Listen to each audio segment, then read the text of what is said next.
So, Edgar, being the only person that stayed in the miniverse, what are you going to do while you're currently inside of the watering hole? This current, like, local tavern to the waterway village. Let me go ahead and open up the map here, just so Map. everyone has this map on the server. You guys are currently in Waterway Village, which is on the east side of the kingdom, alongside the water's edge. And Alright. for those of you to know here, this kingdom is pretty much the only thing that exists on this material plane of existence, is what you guys would know. There is no knowledge of anything else that exists outside of this island, outside of this area that you guys are in. So, and from what you grasped last time, Edgar, this is a very low magic plane of existence that you are currently in.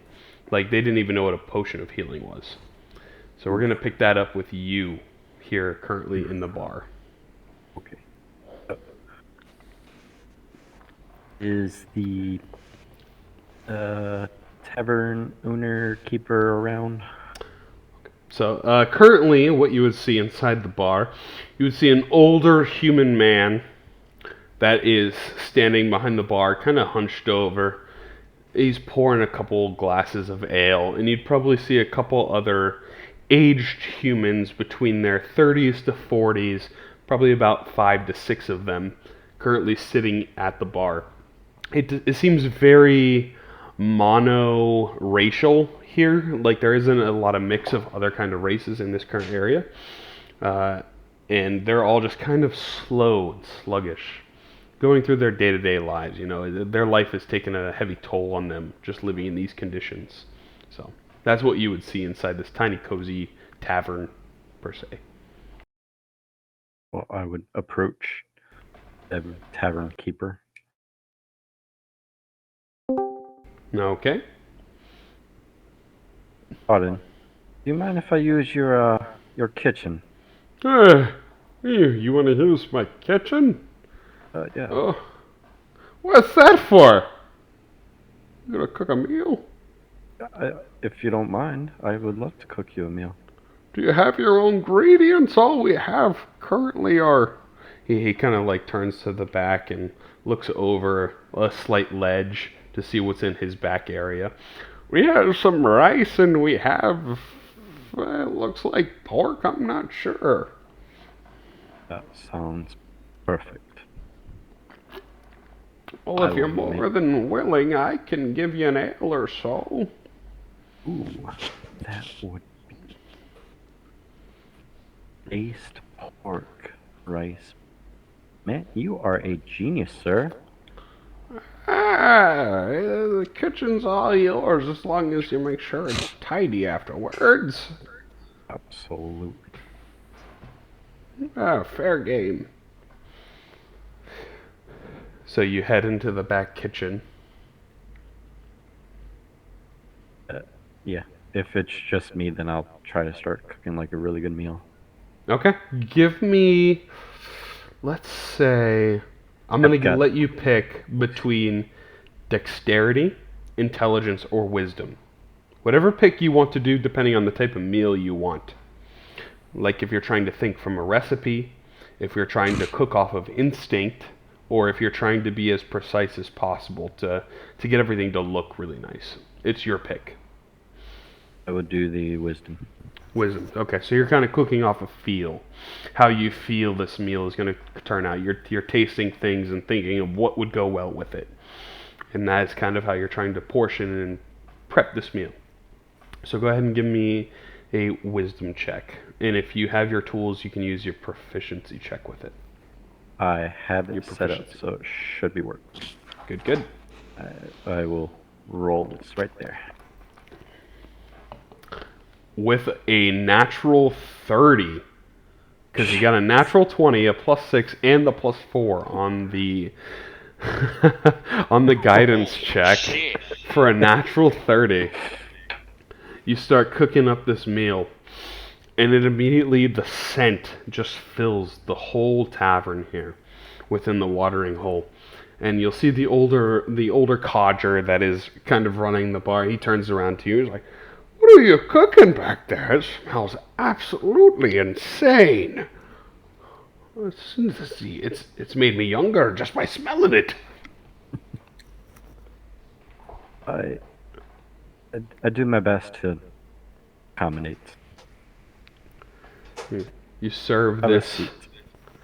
You start to prep and you plate like elegantly. In addition to it tasting and smelling delicious, and you prep all the plates for enough people for here inside the current tavern to dish out.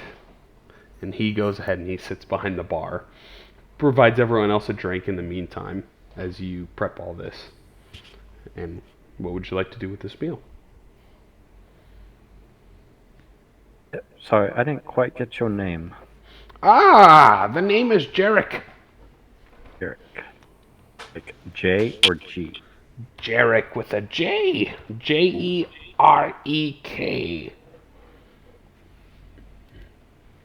My name is Edgar. My Edgar. passion is cooking. Cooking, you say?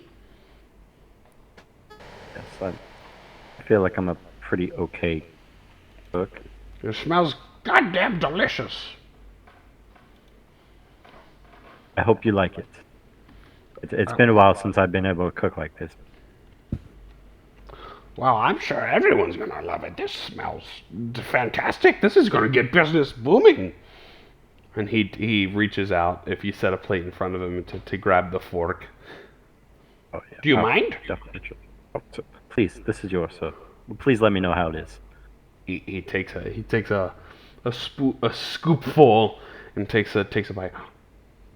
And he immediately closes his eyes and almost has like that Ratatouille flashback, like where he gets sucked back into his own brain and he sees himself as a child. Oh, and he comes to. Whew. This reminds me of my time in Strika when I was a child. It was the best times of my life. You know. Quaint town always needed good food, and this is reminding me of home. So thank you for that. Of course, I'm sorry if I overstepped by using your kitchen, but Oh, for a meal like this, you can use my kitchen any goddamn time you need.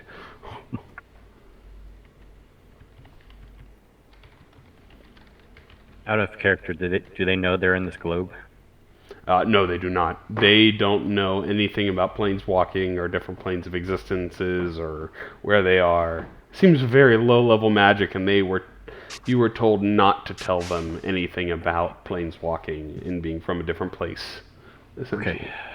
So there's like no active teleporter on this. We just planeswalk into this area. Correct.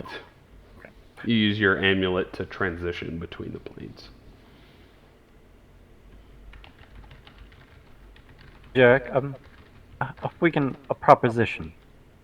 A proposition, you say? Yes. If, speak for everybody. But if you allow me to cook for this town once in a while, we can exchange information. Exchange for information? I'll tell you whatever you want as long as I get food like that.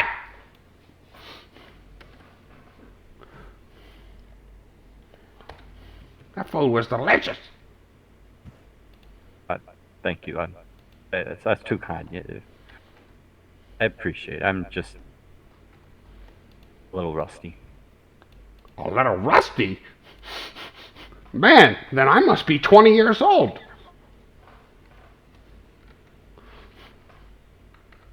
I mean, you don't have to.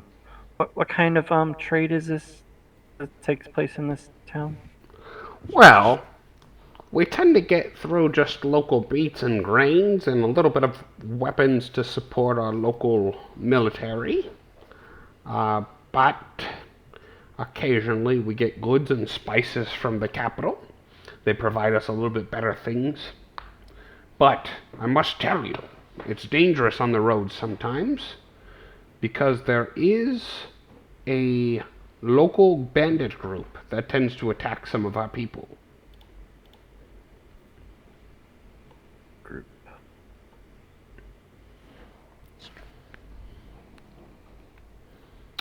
And These local they... things. What is that, young Sonny? I was just gonna say, do they like attack in like a certain area? Oh, they tend to run the trade routes, and they're all over the place. But they are known as the Snarling Boar. You can tell because most of the members of this group have a tattoo on like their upper arm or their back or their shoulder or wherever they want to place it. And they tend to be evil, mean folk that beat up random people and steal their goods and sell it down the road.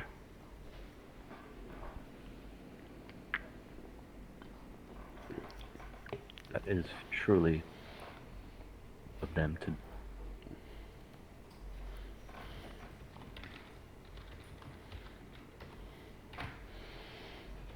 Yes, how dare them do that? We're just old people trying to get by. You don't look a day over 20. Good thing I'm only 32. Just kidding.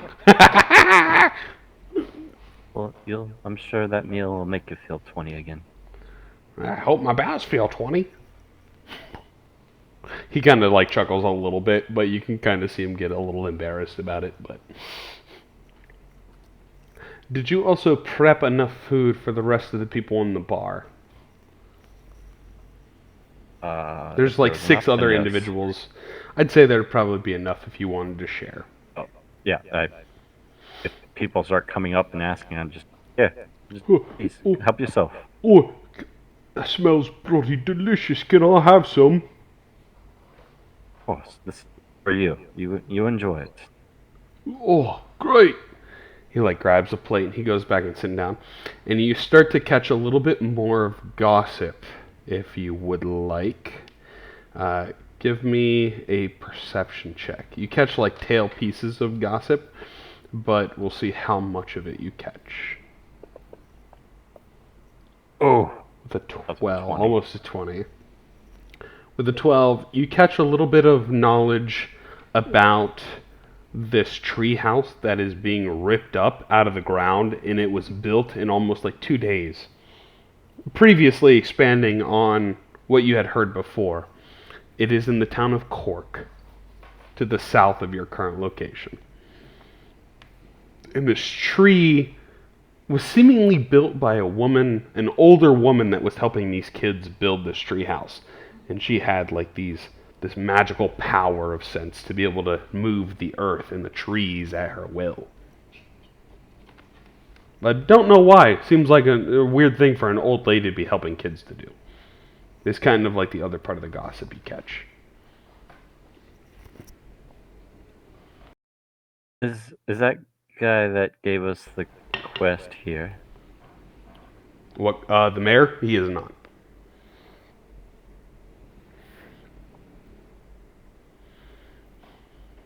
Eric, you've been very helpful. Oh, thank you very much. I'm a bully's fool. If there's anything else I could do, I will. Maybe next time I can bring some new ingredients and experiment with that. Oh, I would love that so much. You have no idea. That was the best meal I've had in ages. Do you mind if my comrades come next time as well? Yeah, where did they go? And he kind of like looks around. Don't know either. What did they... I was just with them a minute. Like, they just left me like that. Rude. Them fellas, young folk. Always in a rush. He kind of like cackles a little bit. You take care, young man. You too, young lad. I'll be sure to come to this tavern again. I hope so. Goodness grief. Up and wave to the other whoever grabbed a bowl. They're all 6 of them are currently like shoveling food, and they hold their fork in their hand up in the air like, "Thank you, it's so good." And they're like mouths full, just talking, spewing out food as they're talking, and trying to thank you for it. If you guys have any more information that you would like to share next time, please. You'll see him like, we'll do, we can do that. They swallow their food and examinate to you.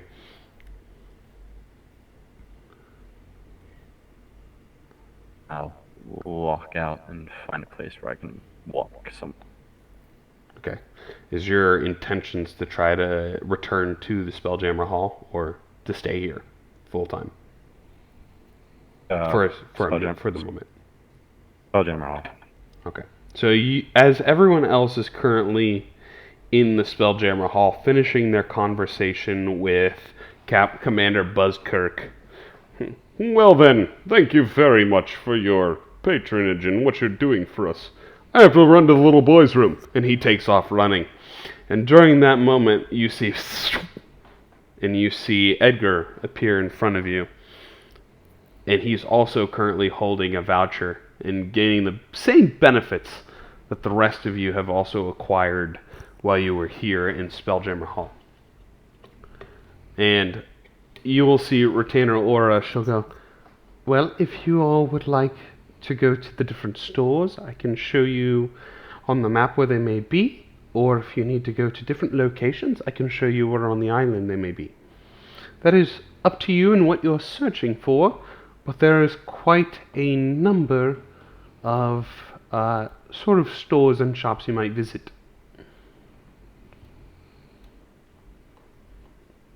So this is the floor plan, but I will also open up, if you open up your shops, there is all but 2 stores on my shop currently that you have access to. So if you just want to look at the shops list and tell me what kind of thing you're kind of looking for, because you have your 1 free voucher for anything within a reasonable range of your current hiring at the Spelljammer Hall that you would be able to get. And they have everything from alchemy to low magic items to clothes that are magical or normal clothes, or weapons, tattoos, gems and jewelry, library books, is sanctuarical or kind of like priest-like items, seamstress clothes, things that are made, musical items and game sets, anything that you need. They are willing to bend within reason 1 item from one of these stores. And we can kind of RP those as you all kind of think about and decide what item you would want for your first item from Spelljammer Hall.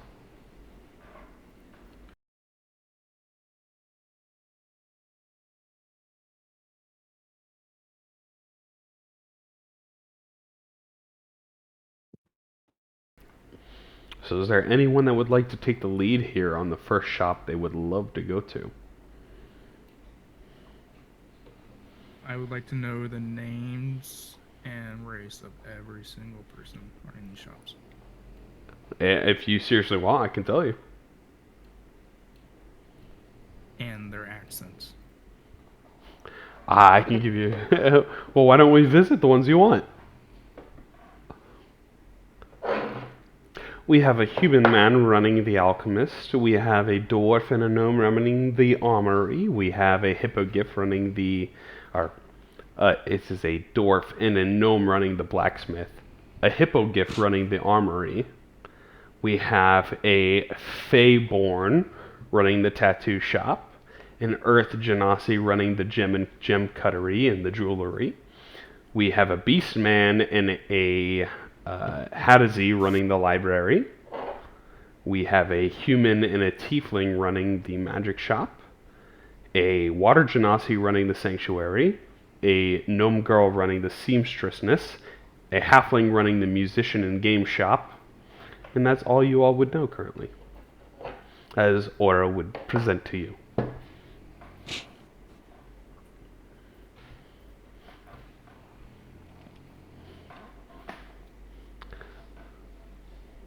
We do have quite the number of stores here. If you want anything in particular, I might be able to guide you that way. And if they don't have anything, each of the storekeepers might be able to guide you in another shop or location, since they tend to have an accord with each other and not to step on each other's toes.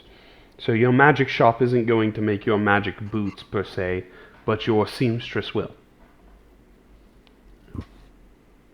And there's also a common store if you wanted adventuring gear. Aura will explain. The common shop, if you're looking for just general goods, is run by Plain Jane.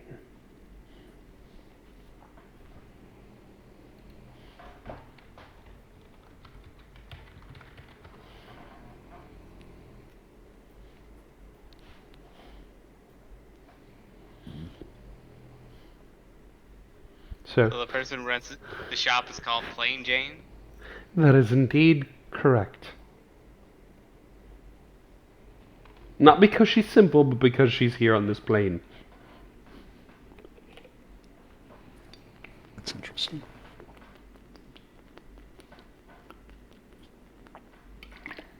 So, is there anyone that would like to step by a magic shop or a particular area first? Like Cordell. Let's start with Cordell. Is there any particular shop that you would like to go to? Possibly the armory, or the blacksmith, or any of the magic shops. What is your pick, you'd think, for something that you need as an early adventurer? Not so much your background, but as an adventurer here. Let's see. Taking a look at my inventory. All right. I think we're going to the black shop with weapons, maybe? Or the armory? Probably the armory. It's the How armory. much gold were we supposed to get? You do, so you have your amount of gold that you currently have, but you have a free ticket to get one item within reason from any of these shops. Because they didn't really provide gold pieces to you apart from the waterway mare. But they did give you a voucher.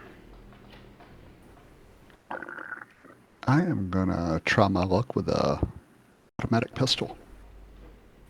Okay. So you go to the armory. You go up a couple floors near the blacksmithery. It's like right across the way from you. And you see this large red hippogriff. And he sees you walk up. And he's like, "Hey, what's up? My name is Gunther. What can I do for you today?" Gunther? Gunther. I am Cordell. And Cordell. Gunther. Gunther. That's right. I am Cordell. Nice to meet you. That's I have a ticket. You have a ticket now. And I have a ticket, yes. And allegedly it's a very good ticket, so I kind of like the looks of that automatic pistol you got back there. Oh boy, this booty. He done shoot real good, real fast. You know, you can pop one of these guys off, and then you gotta steady your aim again. You can pop another guy off. You don't gotta reload, and it takes a couple times. You know, you'd be good to go. I think you like this guy. He's good. Okay. I'll take it. That's all you. You need some ammunition to go with that, with you, brother. Yes, I do. We'll give you this guy for free, so you can mark that guy off scratch, and then you can just go ahead and buy the bullets. They're cheaper anyway. You don't need to use your coupon on them bullets. Okay. And let's see, I'm assuming that is modern. It is the modern bullets, correct? and I will give you the pistol here. Okay. And let's see. So 40, 50, oh, what is it? 15 rounds. 60. Okay. Yeah, that doesn't look good right there. Now, you tell you what, you take that pistol, you put it in your dominant hand, and then you put your other hand underneath the pistol, you hold it steady, and you fire. And whatever unlucky dude is on the other side of that pistol, he gonna get it. He gonna get it real good. Sweet. He might be a blue Sweet. hippo. He gonna get it.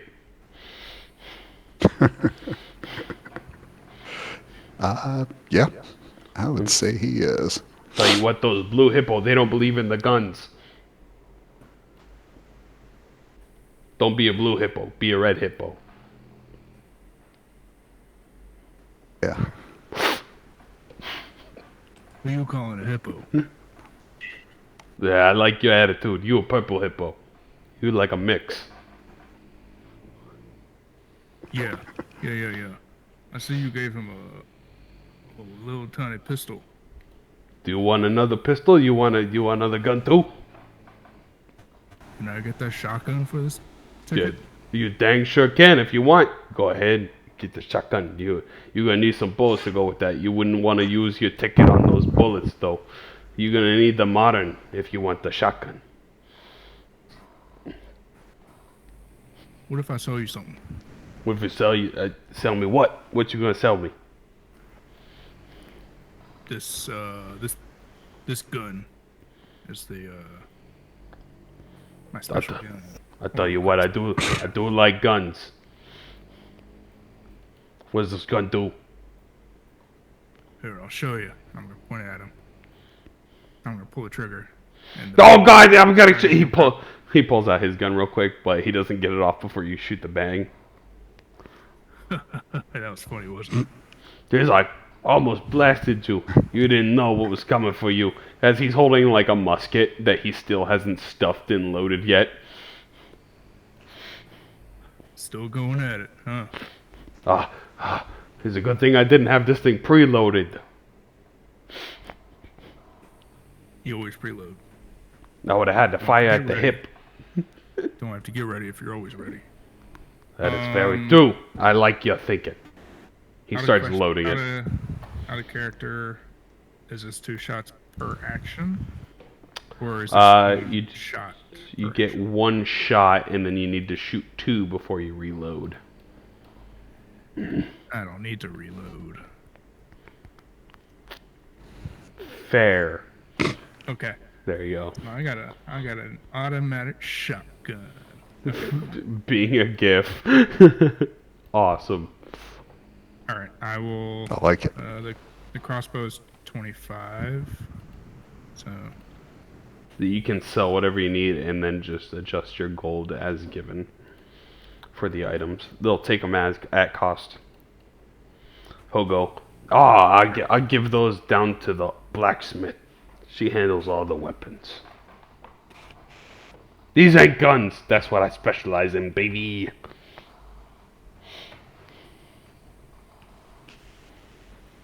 all right, I'm gonna grab. Are we doing tracking ammunition? For the guns, yes. 1,000. Okay.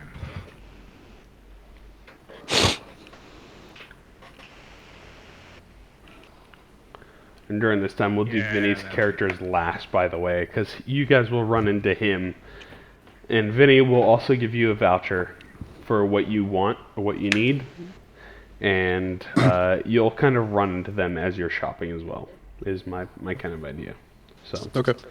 we'll cut into Garrett here. Garrett, what is the shop that you think your character would be headed to? That you would be headed to, I should say.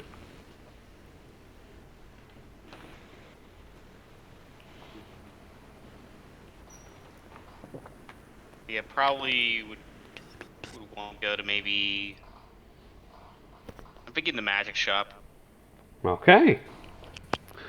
So you walk into the magic shop, and you are immediately greeted by an older wizard man wearing a blue sort of wizard's cloak.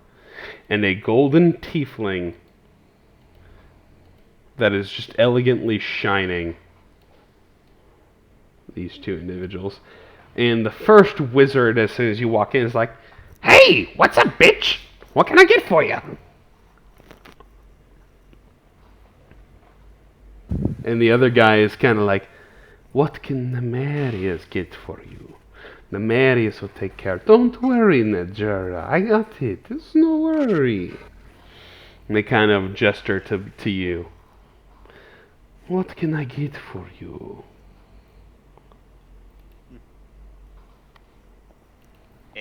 Hard to say. I was just wandering around here. Ooh, those goggles look cool. And I point to the goggles of night. "Ah, you see, you put these goggles on and you can see in the dark. Is that what you're looking for?"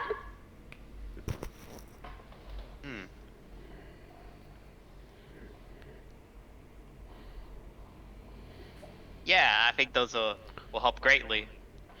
Really could have used them in the mines. "What mines?" He turns over to Marius, and the Marius like he bamps away, he disappears, and he reappears next to you. "These goggles are very fine. The Marius approves. You can see in the dark, even in the tunnels. And the Marius loves. You love too." I see. Yeah, all right. This voucher thing is good enough. "This voucher is perfect indeed." He takes the voucher. He teleports over to Najera. "Here you go." And Najera's like, "Ah, thanks, bitch." And then he takes the voucher, and you get yourselves a pair of goggles of night.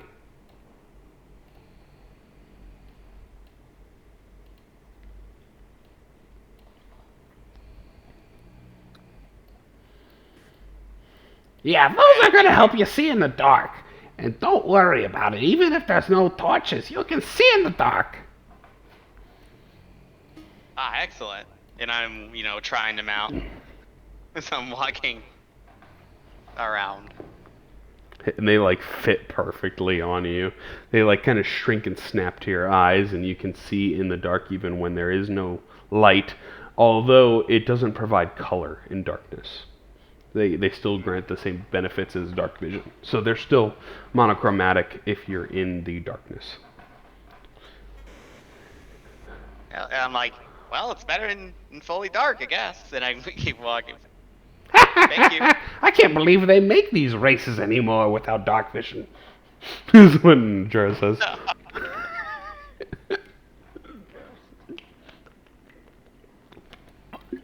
We'll cut to Edgar. Edgar, what's the one place you would like to go?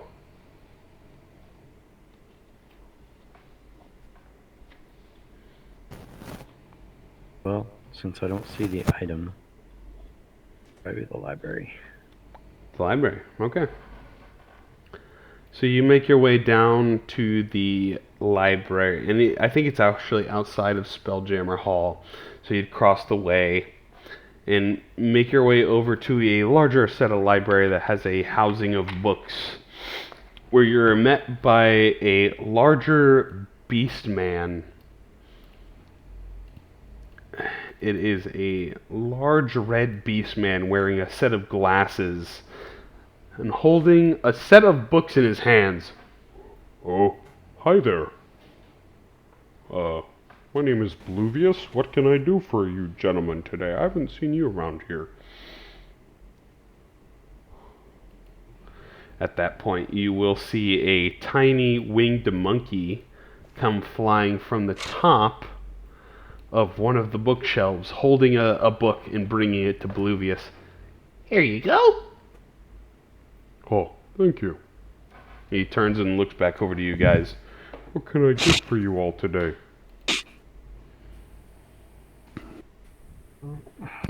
I don't know if you have anything that... I'm looking to start my own recipe book. "Oh, you want a recipe book, huh? I see, we have a couple here. Mookie, why don't you find some of the better recipe books? Ones haven't been checked. Is there anything in particular you're looking for?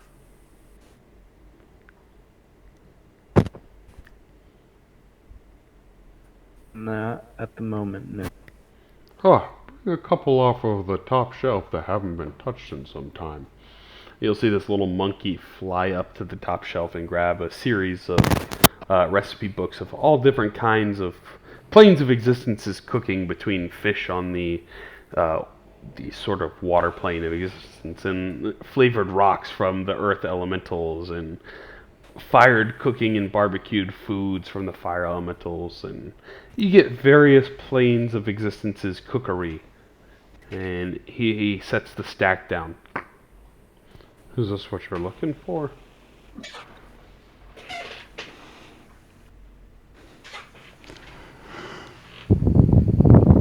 It is indeed. Perfect. That will be. He'll count the stacks. That's about 6 stacks of books for 6 silver pieces. How's that do for you? Do you have like empty? Do I get to keep these books, or do I have to return them? You can keep them. We only sell books here. We don't loan out, unfortunately.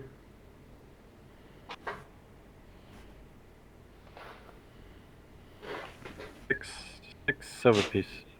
6 silver pieces, and the books are all yours. Perfect.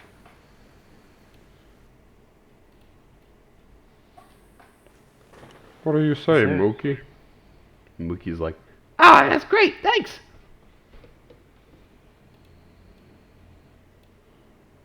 Alright.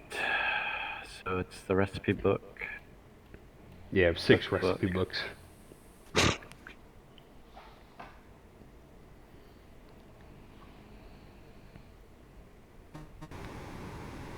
Uh, you said your name is Bluvius? Bluvius, yeah, that's me. You're gonna help me. Looking to procure magical item. What kind of magical item are you looking for?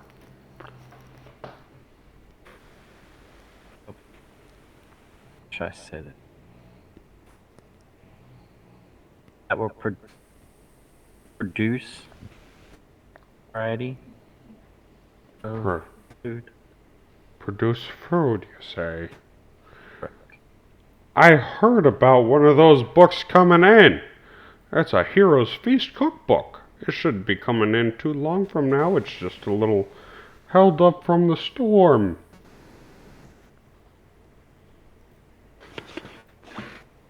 Is that what you're looking for? Is it just a cookbook that It makes Does the this- grandest Hero's Feast you've ever seen. shows Hero's Feast? Oh, it's elegant food. It takes an hour to eat all of it. It's crazy.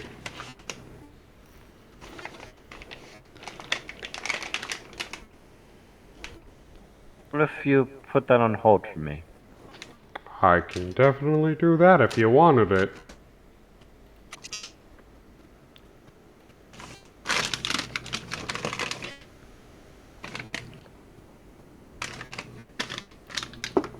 Maybe. Oh, well, Trying just to- let me know. Alright? I appreciate it. You're one of the few people that comes by the library, that's a sure. Are you serious? Yeah, most people don't read. And he fixes his glasses up a little bit. Even look at me, I read. What's wrong with people? I think you're wrong. I think they don't like to, but they can't. I wouldn't doubt it. A lot of these meatheads don't know how to hold a pen from their sword. That's crazy. All they're worried about is guns and weapons and all that stuff. I know, right? It's not like I'm packing or anything. Happened to the humanities. The humanities. During this whole time, you probably see Mookie like nodding his head up and down as he grabs another book and he's like flipping through, reading it. Yeah, the humanities. How about this? How about I come once in a while and we can talk about a book? Oh, I would love that. I'll tell you what. What's the first book you should recommend? Ah, Through the Fire in the Plains. That's gotta be one of my favorite. You have two copies, so we can both. Oh, I've already read it plenty of times. Here, you can have mine. And he digs through under one of his large stacks of books and pulls one out and hands it to you. And it's written by Dragon Force, Through the Fire in the Plains. And he'll tell you it details a hard fight between this group of friends. And they just keep pushing on through the plains of existences, doing whatever they have to do to make it through the day. It's a great story. Sounds terrific. I will back so. Awesome. I look forward to our conversations, friend. Me too. Great. So are you all set here, Edgar? Is there a store that has the item that we were talking about earlier? Not currently, no. And it'll most likely not be in a store. It will most likely come from an individual. Well then, at the moment, I'm fine. I'll keep my coupon. Okay. Garrett, give me a perception check. Alright.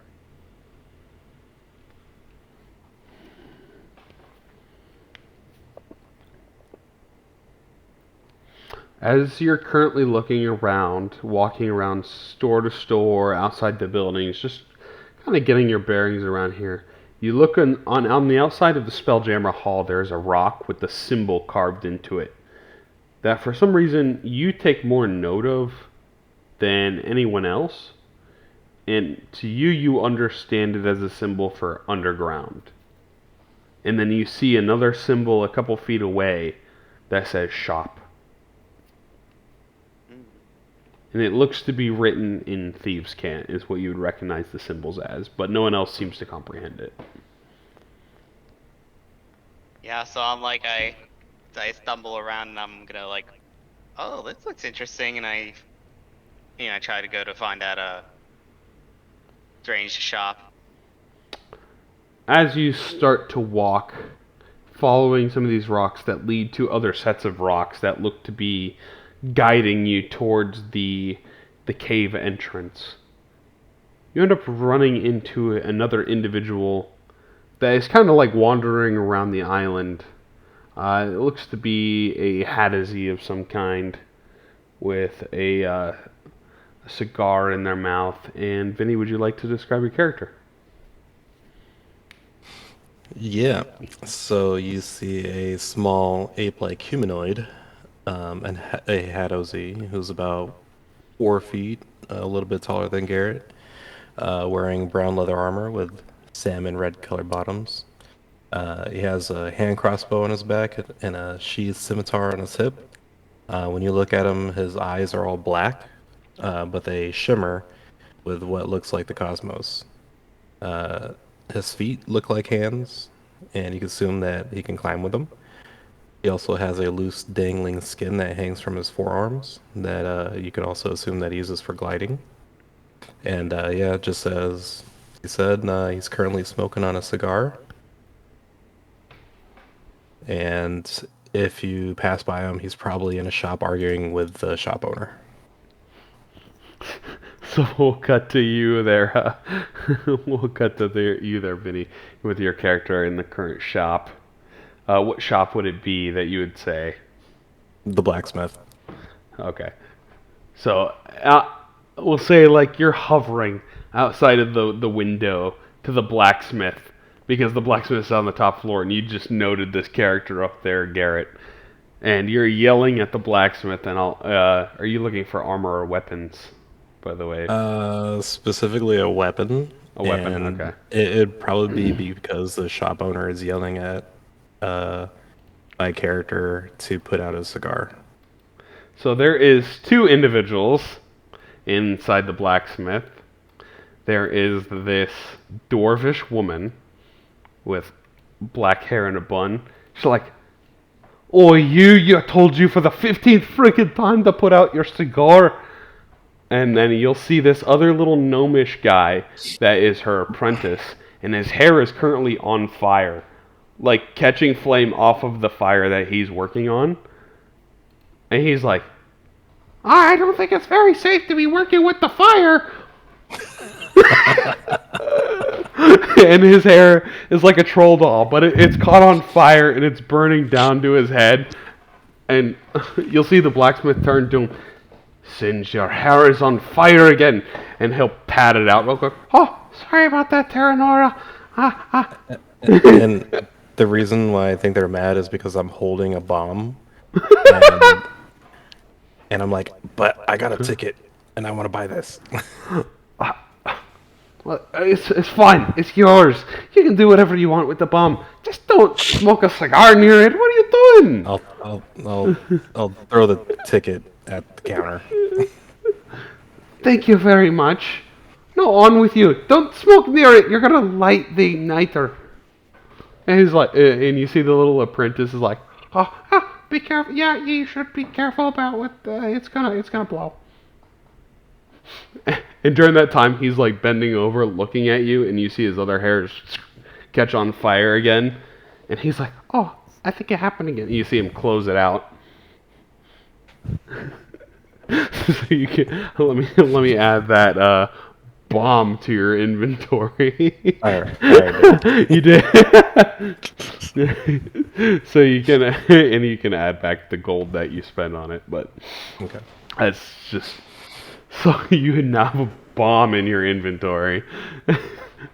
Have a good day. And she's like, "Yeah, please have a good day, I guess. Whatever. Just don't blow yourself up, you idiot." She's just... He'll just walk out chuckling to himself, and he'll probably make eye contact with whomever is looking. And Probably. Like, "What are you looking at?" Garrett. So Garrett, Yeah, this what are is you what looking you see. Oh, nothing. I'm gotta go, and I continue looking for that weird shops to probably see me looking at the stones or other stuff. Well, because I see the the thieves' camp, but I don't think this ape dude knows. So, Garrett, you follow some of these symbols down the right side of the asteroid that you're on, and it leads to like a little cave that goes beneath the Earth. And you'll see a very dimly lit cave with like this purplish green lighting. And there is a drow-like man that is currently standing at the back of the cave, digging through some of the artifacts. Let me show you his picture. So currently you would only see the right side of him, and that is the full display for him. He's currently a full drow. And he's in this shop underground, and he sees you come up, and he's like, "I'm not really doing anything. What are you up to? Is it your birthday?" Birthday?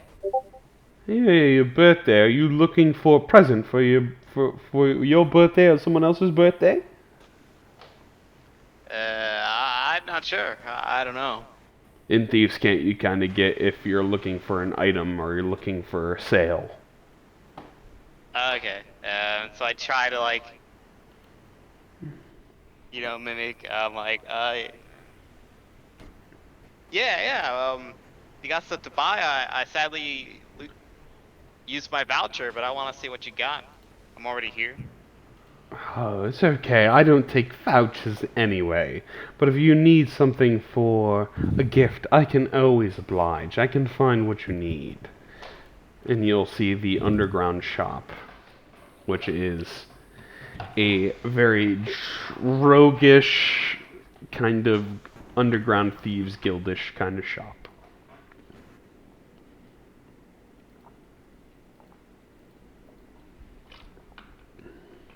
We have all sorts of gifts.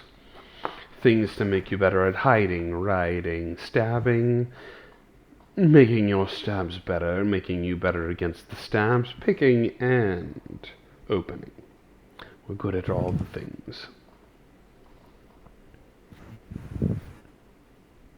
Oh, these look neat. I like gifts. Ah, indeed you do. Gifts are always a pleasant thing to receive. The name is Shrakdar.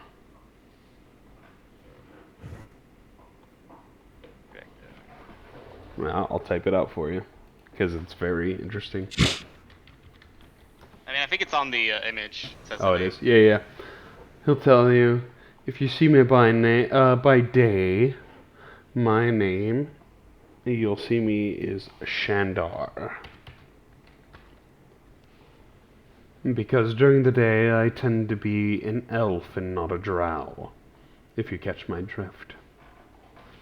And as he says that, he kind of throws up a quick illusion, and you'll see that of a elvish man.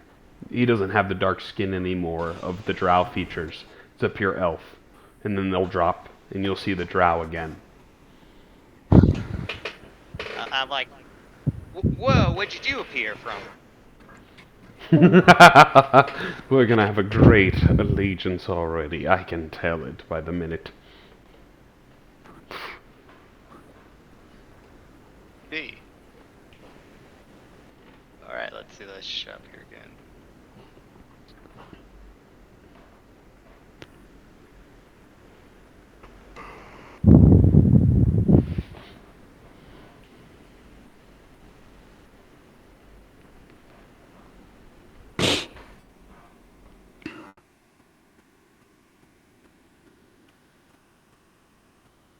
I'm like, oh, what's this? And I point to this hidden arm blade. I think I've seen this before. Oh, this is a very handy tool for people in our trade.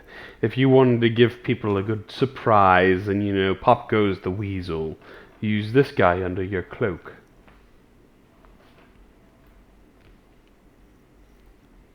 Oh, I can surprise my other people with gifts. Yes, you can. Indeed, you can. And also to note, the main reason I put that in there is for Edward Kenway, because I knew he wanted something like that. So, but anyone can have it.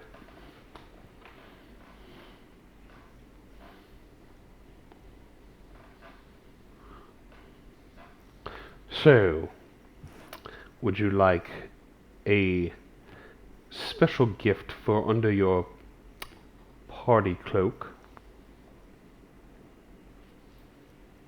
I'm like, yeah.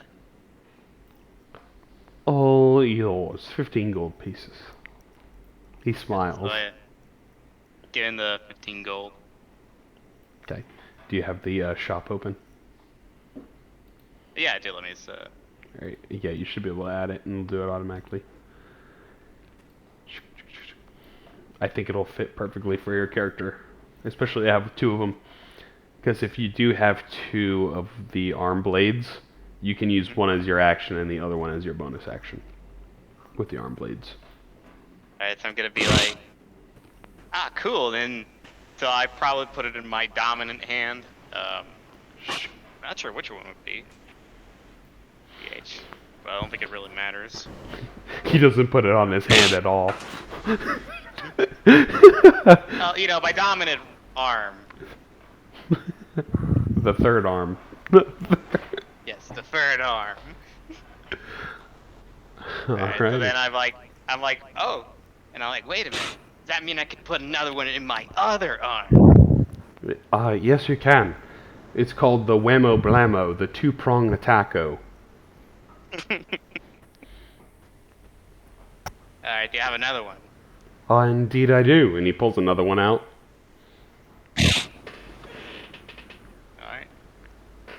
Nice. Then so I'll take it. It's all yours. Enjoy, friend. So the good thing with this as being a rogue, if you miss your first attack and you hit it with your bonus attack, you can still add your sneak attack to it.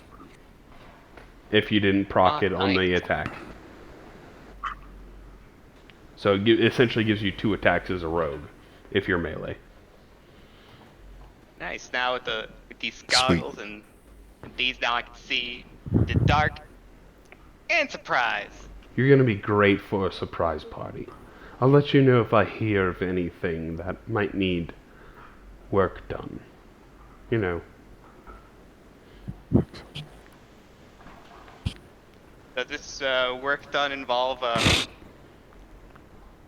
people not having fun?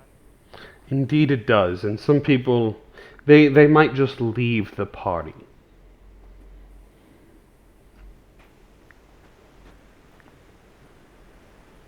I assume they leave permanently. Oh, they will never come back. I'll let you know if there's anything that comes up. Sounds like a party that they need an expert like myself in surprises. I bet you'll bring all of the little confetti poppers for.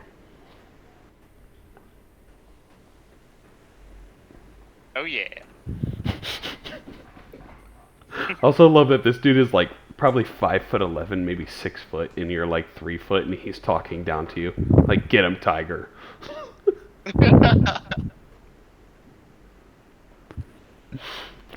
So, And like a lot of characters. Not sure if anyone of you have seen a little bit of Ranking of Kings.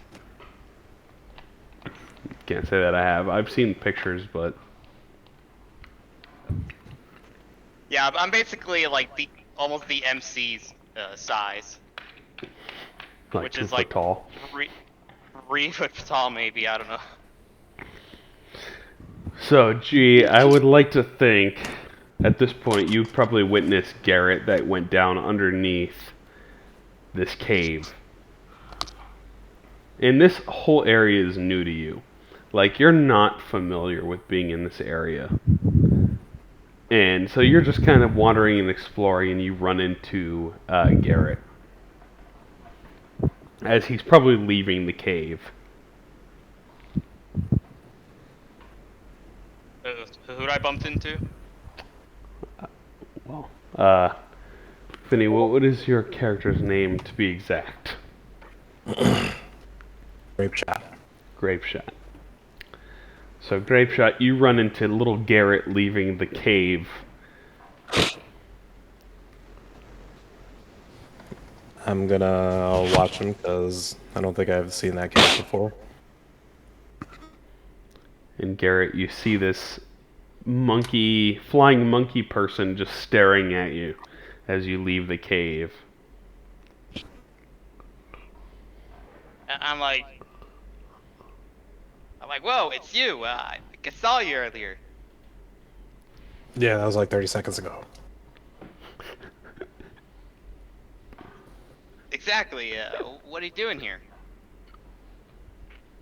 I'm gonna look around and just say, actually, I'm gonna hold out my bomb and say shopping. Oh, that's right. That's right. You were shopping. Yeah. Anywho, nice to meet you. I'll be going. Right then. And I'll start to walk off. I like to, I'm gonna get back to following me. I like to think it's all at the same time. You're like, see you later, and then you both walk in the same direction. Yeah. And then at the same time, like, Barnaby and Edgar and Cordell all step outside too of the Spelljammer Hall, like trying to figure out what's going on. And as you guys are all currently standing in the front of Spelljammer Hall, you'll see Captain Elijah come running up to you. Let me pull up a picture of him for you all.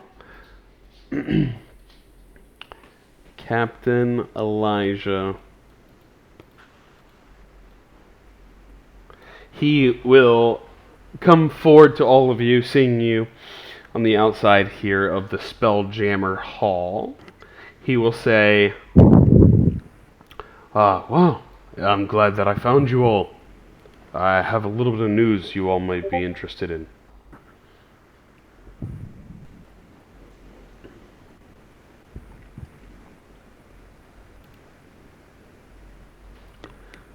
What's that? So, Thener, we explored his quarters, and we found a note. This note says he was to steal the orb from Spelljammer Hall and deliver it to an asteroid outside of the storm. It was signed by a Yarrow. Y-A-R-O, Yarrow. I want Garrett to roll a intelligence check or a history check. Alright.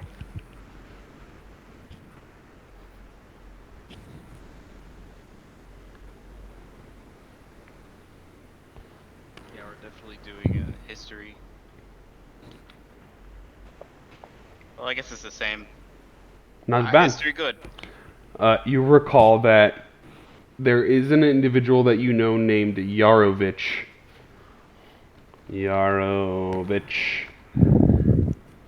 And he was the warden of your prison camp from your time in the tunnels.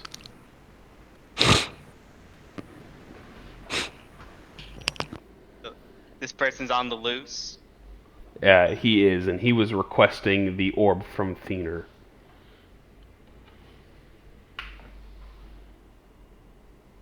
Yeah, it looks like he's not welcome to the party, and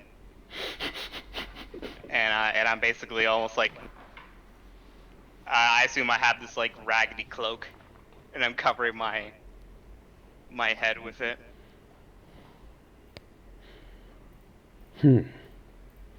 Well, as soon as the storm clears up, I wouldn't mind taking you to find this Yarrow, if you all would like. I mean, I'm sure he's not too far off of our normal shipping routes, considering Thener was in contact with him. What say you all?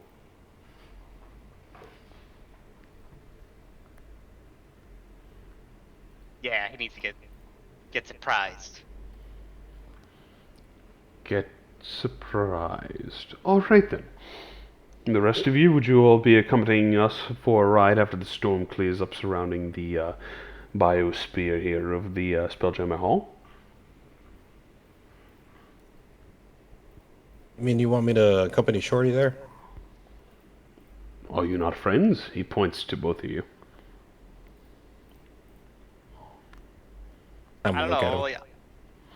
I don't know. I've only seen this monkey like 2 times. Well, 3 times now, I guess.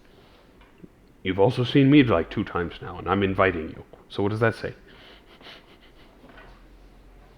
Okay, I see your point. My name's Garrett. Grape shot. Much obliged.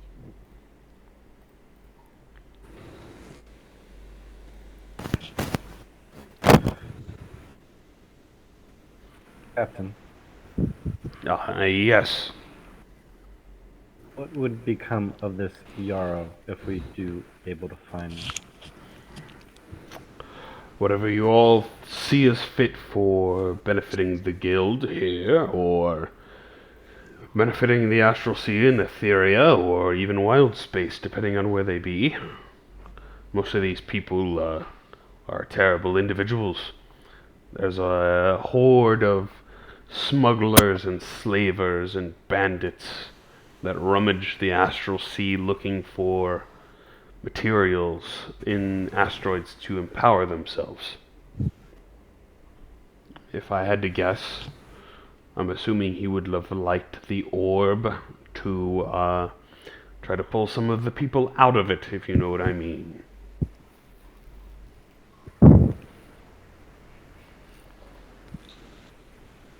Hey, we should share this Yarrow. Unfortunately, we can't leave right now due to the storm surrounding the biosphere. But as soon as it clears up, I would love to find who's responsible for this in beseeching my men for evil deeds. Of course.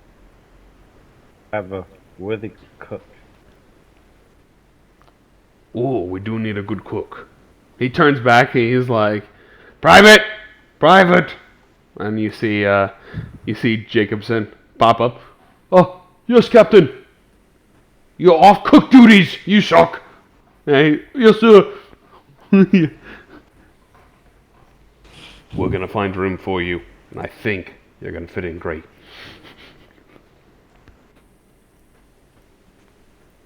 Think I'm happy to oblige. Perfect.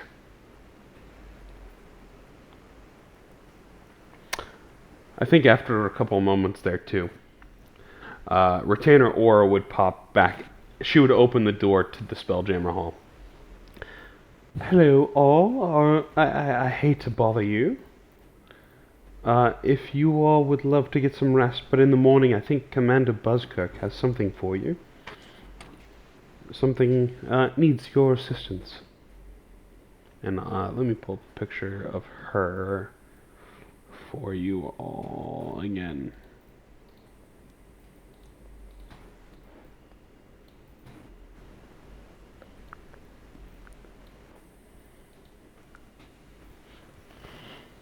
So, I'd make sure to get your rest, and you should have an assignment in the morning.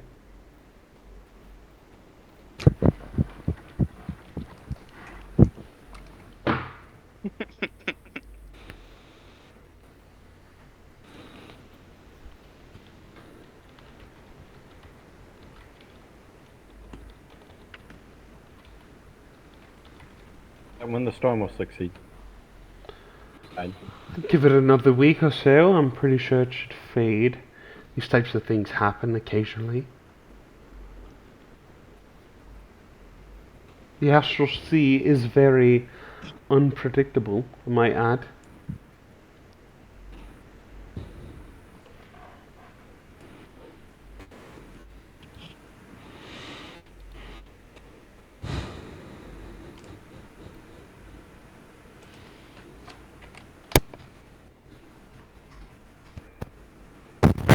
Let's do this. So, if you all would love to come in and have a meal for the evening and maybe a drink or so before resting, we can get you affixed with some beds before your assignment in the morning.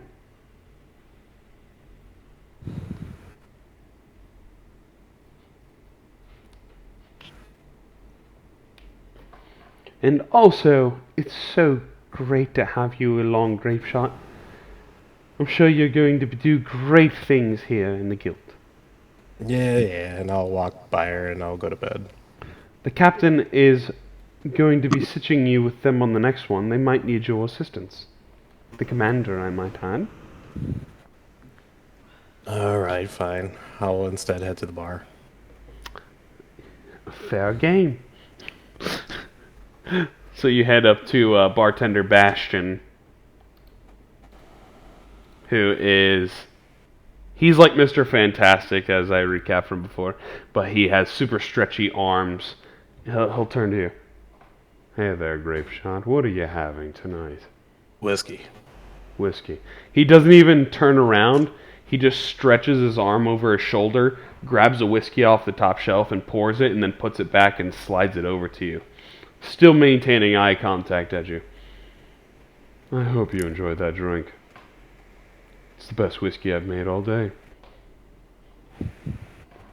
I'll put down a silver piece and I'll light up a cigar.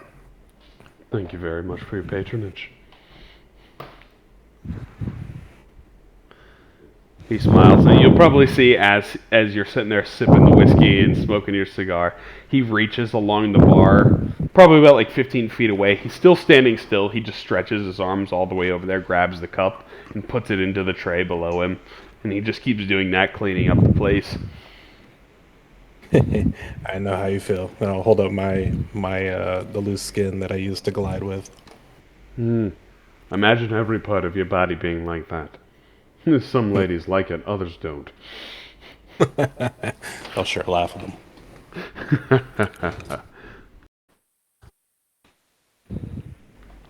Man, we should be getting entertainment right about now. Which is everyone else having a drink or heading up to their bed during this time? I'm definitely Yeah, I'll be having a having a drink. drink. Drink. Garrett? There's something seriously wrong with this bartender, dude. Like, yeah. Hey, Bastion, do you have some more mead? Indeed I do. Would you like some mead in a tall glass, single or double? Make it double. Indeed I gotcha. He whips it up real quick and slides it over to you. You hear it across the wooden top. Alright, thank you. Not a problem. I'm getting on How that much is it? stage. You getting on the stage again? So I was just about to Sorry. say, Barnaby, currently there is a small blonde, or no, she's not blonde, small dark-haired gnomish girl on the stage, and she has a white frog on her left shoulder, and she's currently playing her lute and just strumming and just playing music. Ooh. She turns to you. And she keeps playing. Swing. Maybe a joke, but you're not that funny. She kind of smiles for a second.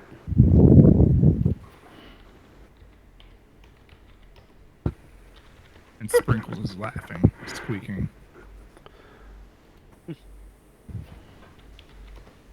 Actually, I'm trying to find a picture of her, and it's not popping up.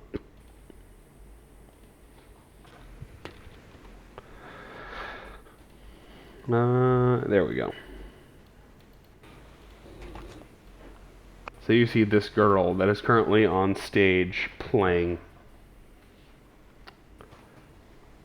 And she turns to you. Do you think you have something better to play? There, darling. I sure do. I'll take 5. And she puts down her lute and steps off. It's the same lute that you had seen before on the stage. And it is now the same stage that you are there to perform on. Okay. Yeah, I'll walk up to the stage, and I will pull out my drum, Okay. and I'll just start playing it like randomly, no real beat or anything. And then after a couple seconds, I'll be like, "Just kidding. Music is not funny." What? What was it? Jesus. Why did the clown wear horns on his shoes?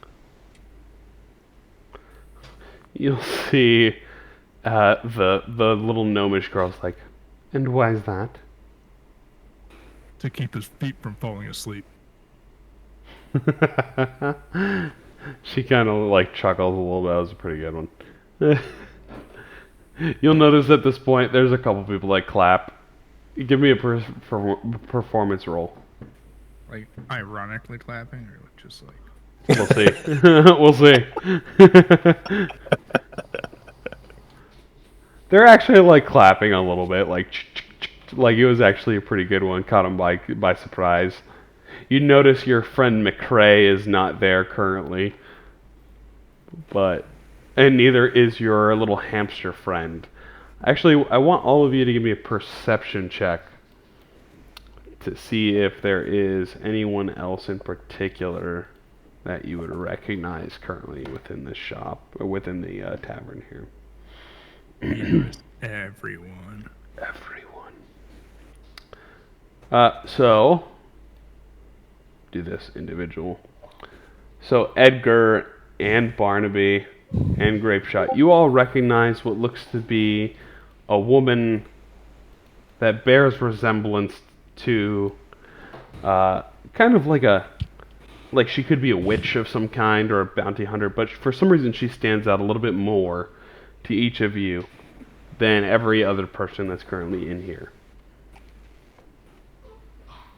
And for those of you that are wondering, yes, that is Selena Gomez. Yeah. Yep. Oh yeah.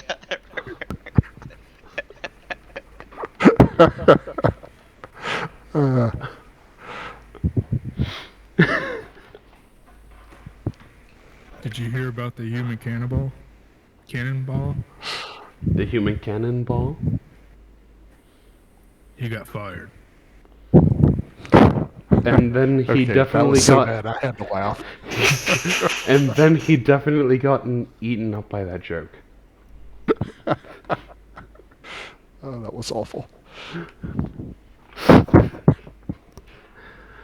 What do clowns fill their cars with?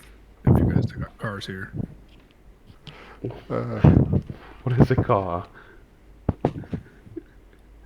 Okay. Laughing gas.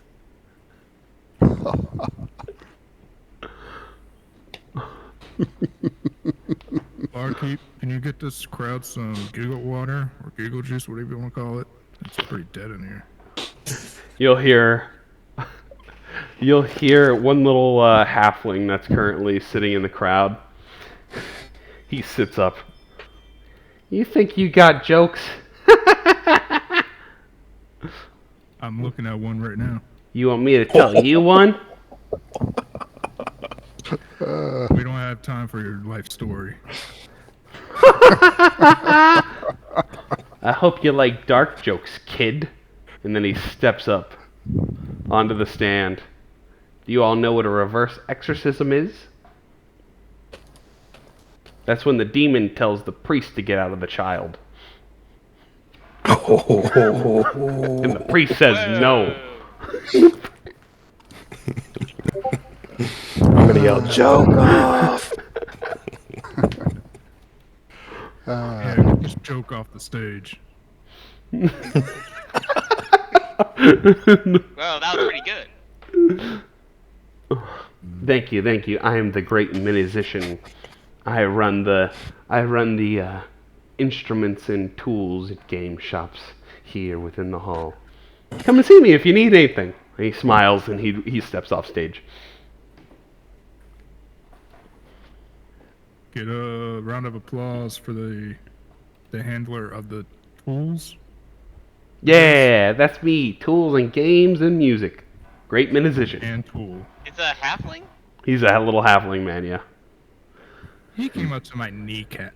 Yeah, if that, he's pretty small. All right, I got one more for you guys. Why was the clown's education a joke? Why was that, buddy? Because he was juggling with his future. Rap god. Good one, buddy. I'm gonna pull out my shot. It's all right, Barnaby. There it. Barnaby, I can relate to your jokes. I found out that my dad was a mime.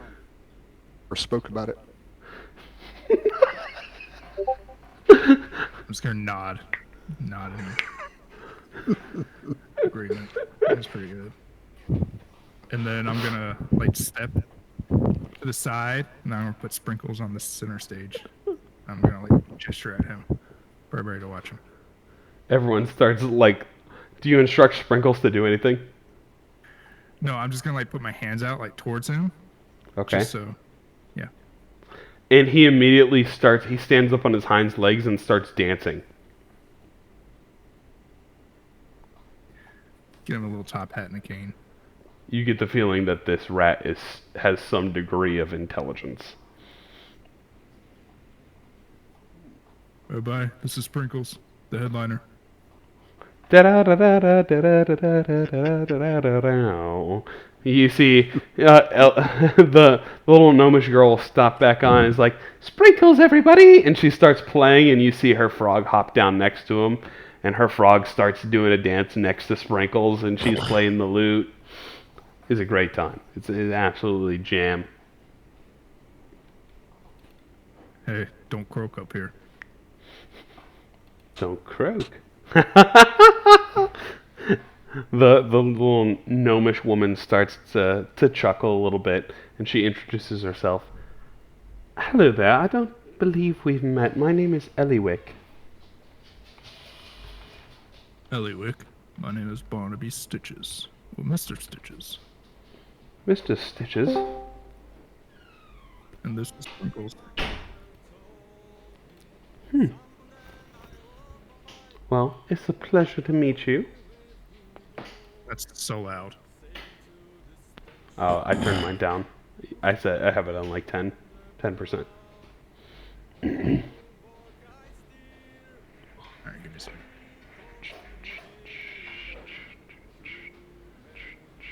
Okay, sorry about that. That was blaring. Yeah, we all turned it down a long time ago. Okay, what'd you say when you put that on? She introduced herself as Eliwick, and I don't have the name of her frog currently. I'll have to look that up later. But her frog has a name.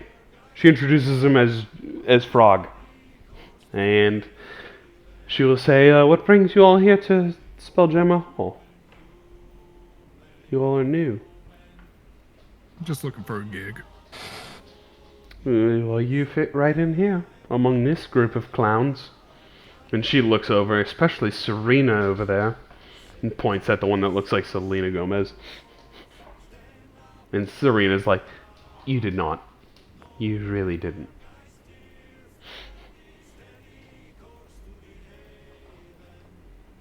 Well, I appreciate that, but these are no clowns. I am clowns. These are not clowns. You and your friends? Yeah, Sprinkle's a inductee right now. He's in training. He's in training. Well, I can't wait to see how far he goes. That'll be interesting. Well, he's gonna go about right there.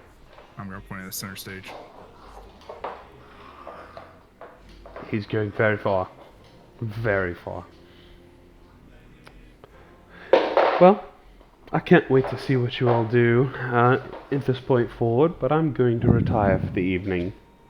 The stage is yours.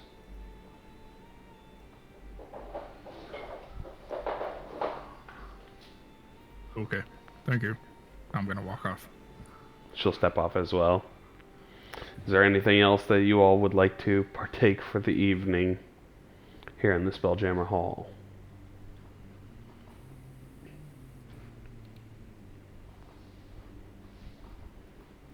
Yeah, I'd be like finishing off the double mead. Perfectly fine. I think you would be on your second one by now. Oh yeah. And you're feeling pretty good. Indeed, it was double the mead, double the mead, double the greatness. Double the double the me. Double the me, double the mead. Let's keep doubling on forever. Am I right? Double trouble. So, if there is not anything else you all would like to do for the evening, we'll go ahead and take a long rest here. Unless there is something you would like to achieve in the night before rest. Yeah, I'd be like in my room, just like practicing like some hidden blade moves. You know, how visualizing how I would attack this Yarovich. Yarovich, yeah. Okay. No one else doing anything in particular. Level 1. Mm-hmm. Okay. You got another Would level you 1.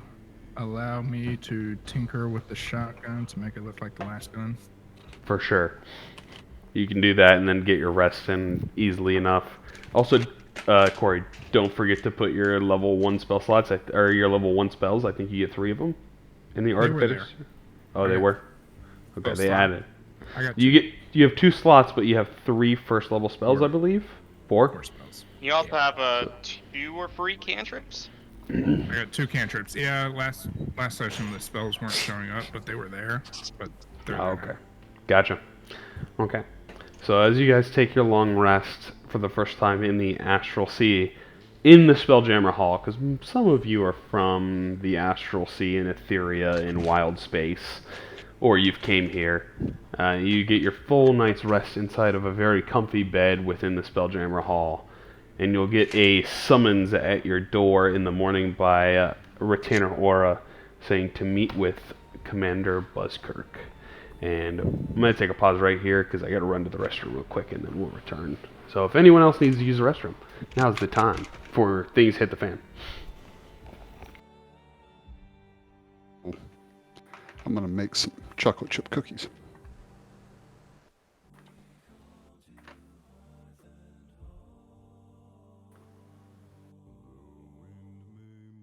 I might go make some dinner really fast.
William Taylor was a brisk young sailor, full of heart and full of play, until he did his mind uncover to a youthful lady gay.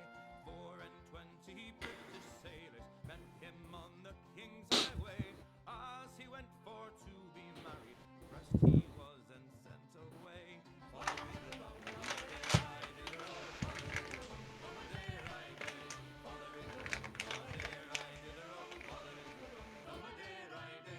Sailor's clothing she put on, went aboard a man of war. Her pretty little fingers long and slender, they were smeared with pitch and tar. On that ship there was a battle, she amongst the rest did fight.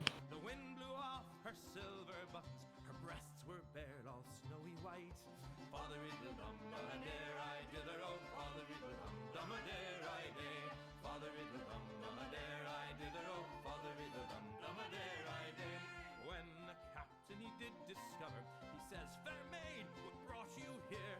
Sir, I'm seeking William Taylor. Pressed he was by you last year.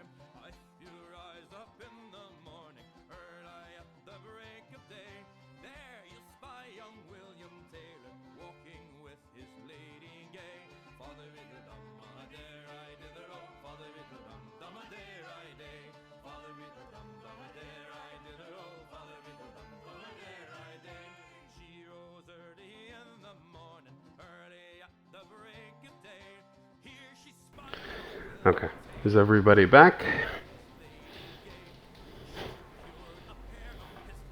Yeah. I'm here. Alright. Corey, Daniel, and Brett. Go ahead and continue on just making dinner really fast. I'm listening. Okay. Daniel, Brett. I'm still peeing. Solid. Midstream.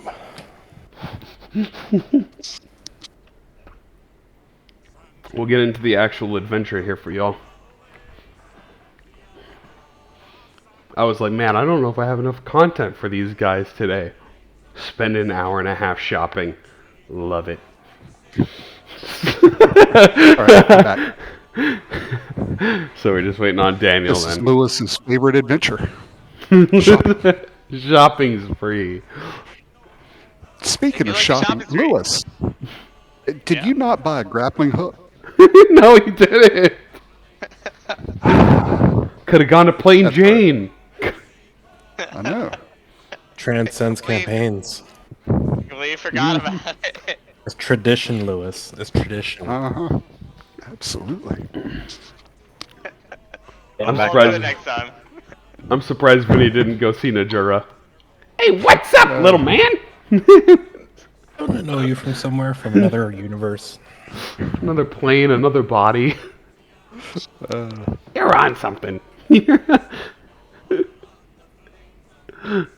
Daniel, are you back, by the way, bud? I'm here. Okay. So I'll pick it back up. You all get a note under each of your doors to say, please come see Commander Buzzkirk. The next assignment has been assigned.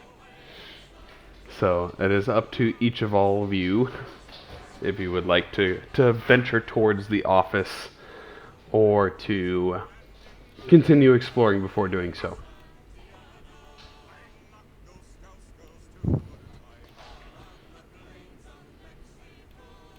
Go. I don't know that I've got anything left to do other than go see Commander Buzzkill. Say it safe here.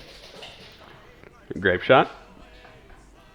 If I see them leaving, I'll be like, I'll finish up my drink and follow. Okay. So this would be in the morning. You're still drinking. Oh, I think I probably would have passed out in a corner somewhere. Still drinking. That's the best part. Drink in my hand.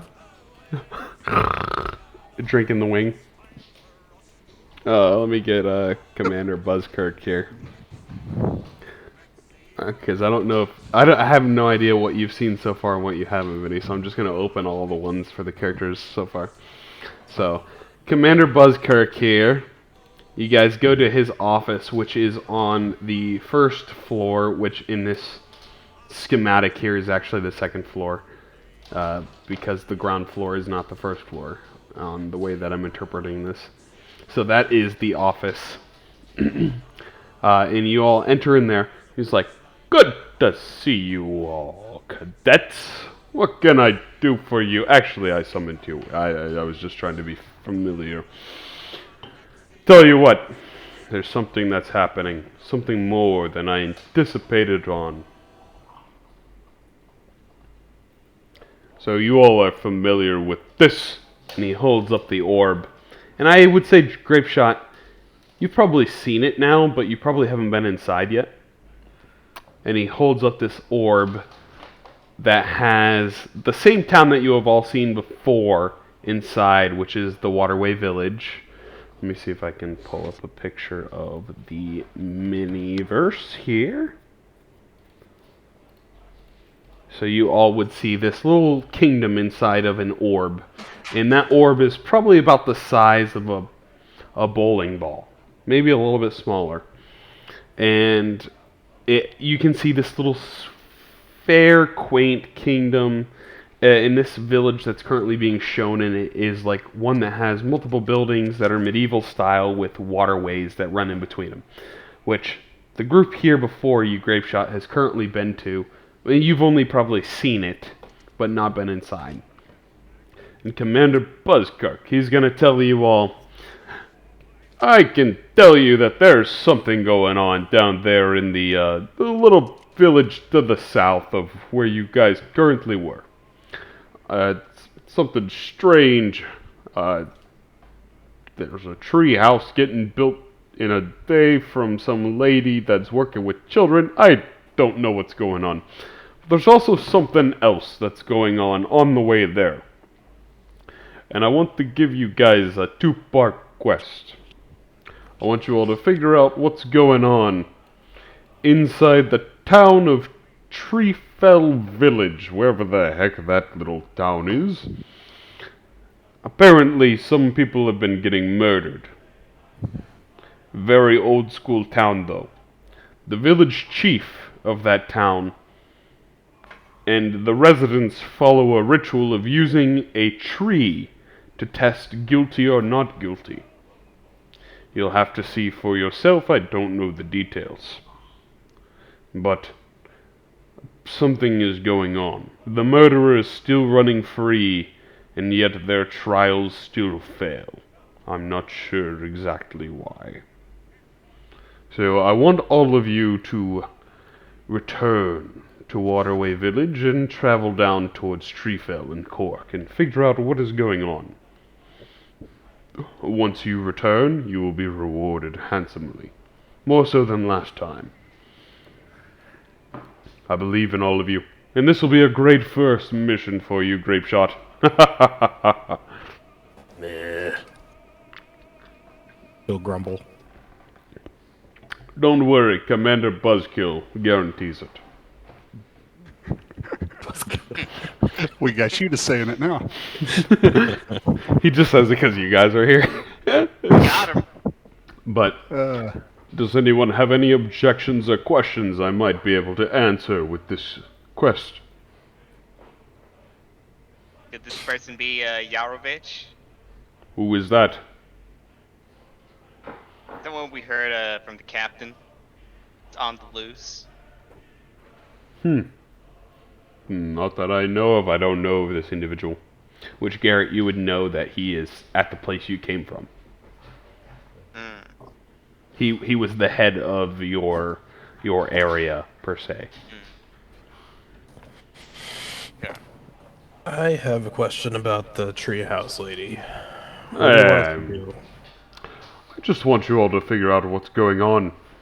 Something is strange for sure. It's not every day that a old lady in my age will help kids build a treehouse. And not only build a treehouse, but build a treehouse in a day. And don't get me wrong, when I say treehouse, you're probably picturing a couple boards in the tree. This is like Tree Mansion. Not something you get up in a day, or a summer, or a year.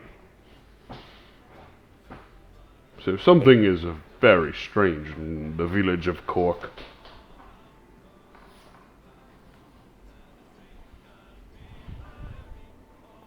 Sounds pretty straightforward. You're gonna find out very quick, Sonny, that nothing is as straightforward as it seems. Yeah.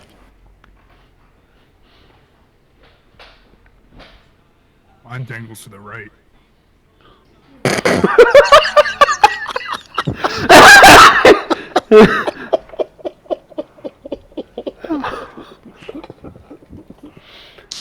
Doesn't say anything.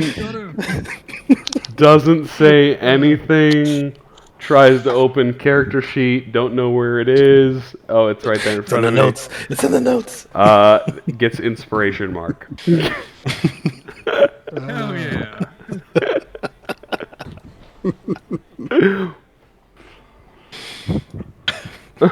Good one, good one. So, That's it. I've peaked. That's all.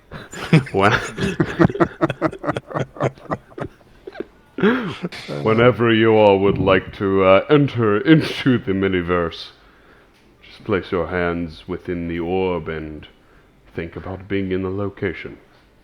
And you will be remaining there until your amulet glows blue, and once again, don't tell anybody of where you come from or about us.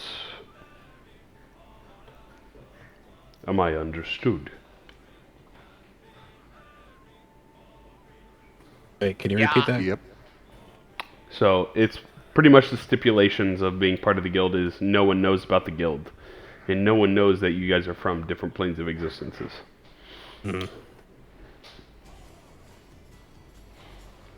So, and you all will be able to... You're pretty much stuck in that plane of existence until you complete the mission. And then it lights up your amulet to return home. Which, have you seen the picture of the amulet, Vinny, that you have currently? No, I have not. Let me delete that. Planeswalker Star. So this would be a necklace that you would currently have on your person, and you'd probably be wearing and tucked away under your clothes or in your fur. This item you would have acquired from a previous person of the guild that has died, and their star has came to you. I'm a Green Lantern. Yeah. Effectively. So, would anyone like to enter the miniverse, or would you all like to continue shopping or doing whatnot beforehand? We're gonna train on this miniverse, one by one. Pretty much.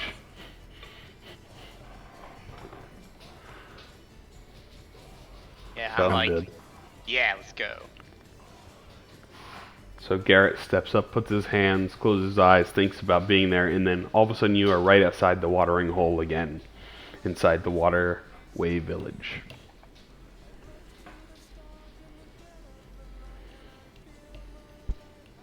I'm going through too. Okay. Yep. Cordell, Barnaby, I'll be the last one out. Grapeshot, and Edgar. Sprinkle puts his paw on it. He gets sucked into. So, all of you are right back where you were, in the Waterway Village, right outside of the watering hole. You all would probably have a little bit of knowledge, and there'd probably be a couple of maps hanging up that show the detail of this island, or of this kingdom. You guys would know that your primary mission is to the south, towards Cork in TreeFell Village. And it takes roughly a day to get to Cork from the Waterway Village. And it takes roughly a day to get to Enstricka, and a day to get to capital of Dugrin.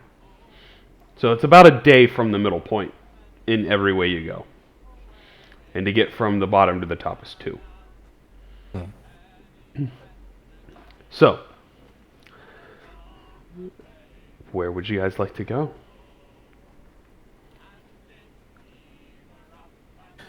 Can we just teleport to the place, or do we have to think about where we want to go first, and then we can teleport there? You cannot teleport. Once you're in No, the plane, It just drops that us. is your mode of travel. But does it drop us anywhere? It drops you in the Waterway Village because it's Oh, it trying does, to keep okay. you... Since you've already been here, it tries to keep you in the most realistic place of where you would be. Okay. So, not to seem suspicious, it was like, I just saw you there like 2 days ago. How did you beat me here? It's like their kind of way of keeping it a little bit more secret. Mm. Is by keeping realism to a sense, even though there is high-level magic involved.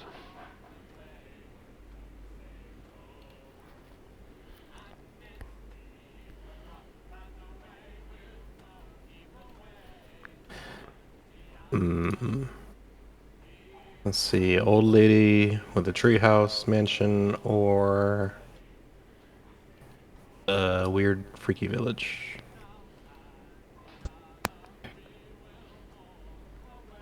They're all in the same way.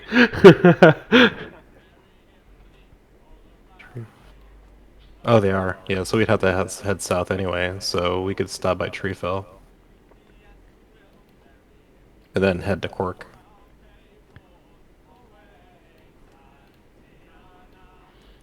I thought Yes. the mission was in TreeFell. Both of them. So there's one in TreeFell and one in Cork. Yeah, so TreeFell's on the way, so we might as well hit there first, see what's going on there, and then Cork. But you all can go other directions if you want. I do have the other things planned, but there is DM reason why I'm not informing you about them. So we can go to So just Mayberry. Wink, wink. Yeah. They might be harder. Really? Wink, wink, wink, wink. And you guys are level Okay, 1. lightning. it's It cool. also curves to the left. I'm gonna go inside the tavern. Okay. You go back into the watering hole.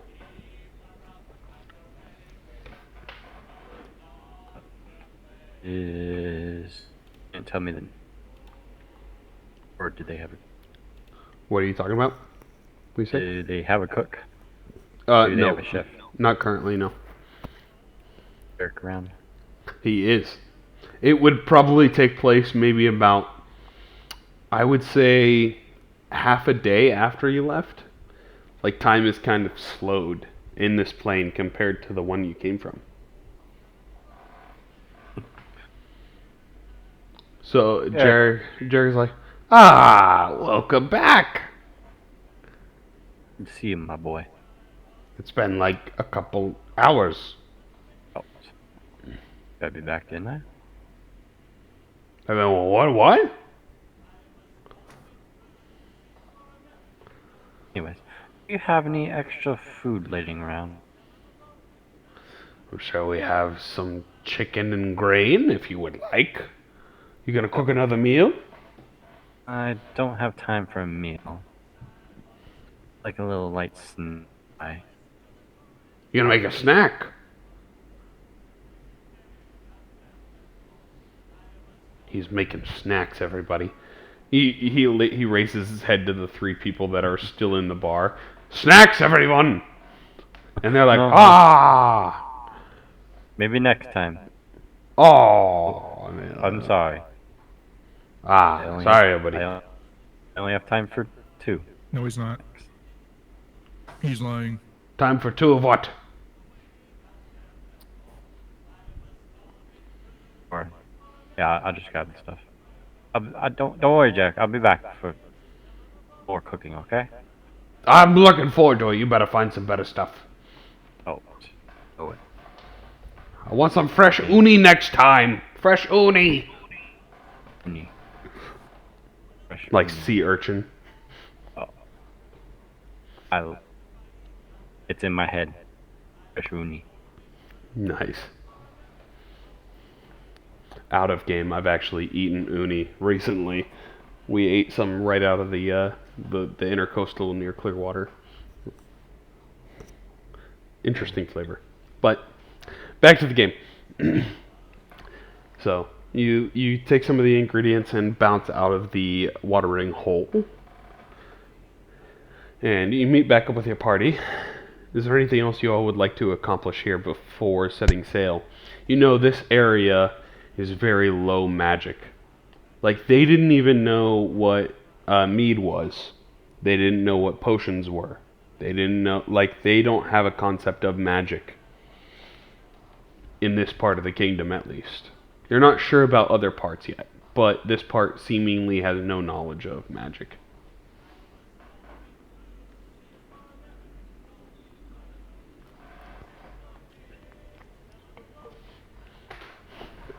What does it take to get to TreeFell?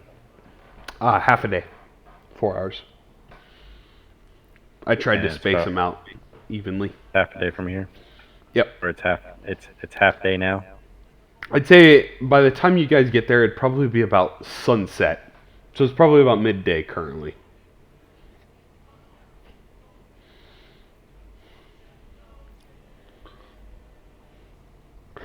And that also reminds me,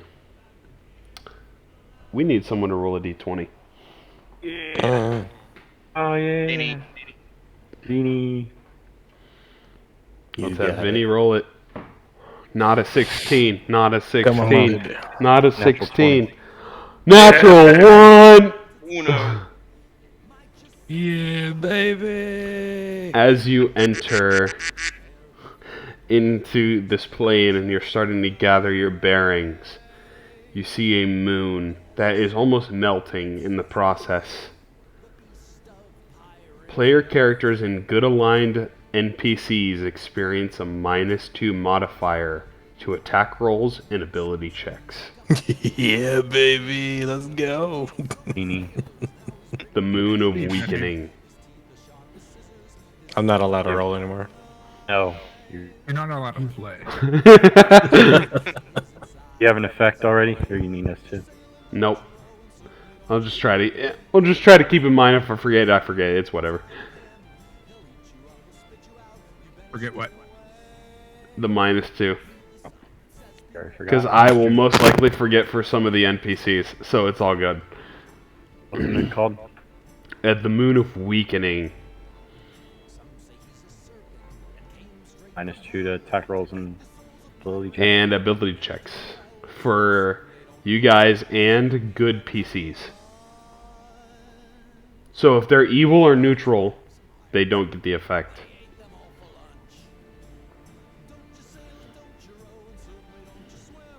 About damage rolls, just attack rolls.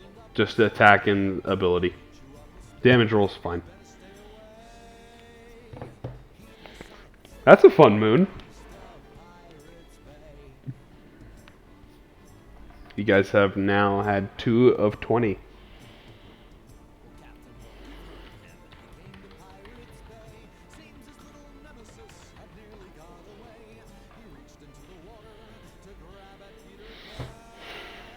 Do you all remember what the first moon is that you had?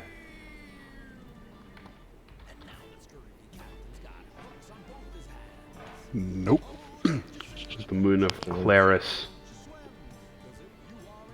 Is a moon with a cross sign on it. All undead deal half damage and have disadvantage on attack rolls. That was a 16.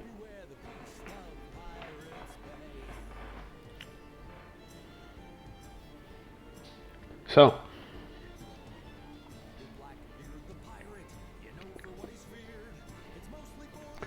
as you guys are currently here gathering your advances towards the south, you guys start your march.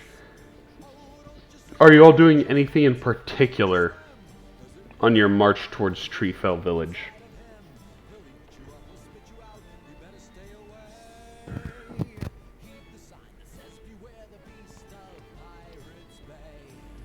Yeah. I will probably along the way ask for everybody's names so I can get familiar. They give you very like generic English and US names, so you'd probably get a lot of like Justin and Jonathan and Barrick and Dustin and Josh and Barry. Like you get a lot of generic names of individuals, of just people that are kind of going up and down these trade routes between the TreeFell Village and the Waterway Village. I meant of the party. Sorry. Oh, of the of the party. Would everyone care to introduce themselves? I'm Great Shot.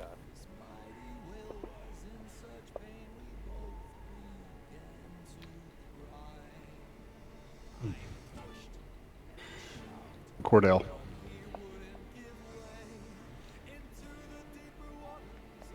I'm Sprinkles. This is Barnaby. I'm Barnaby, and this is Sprinkles.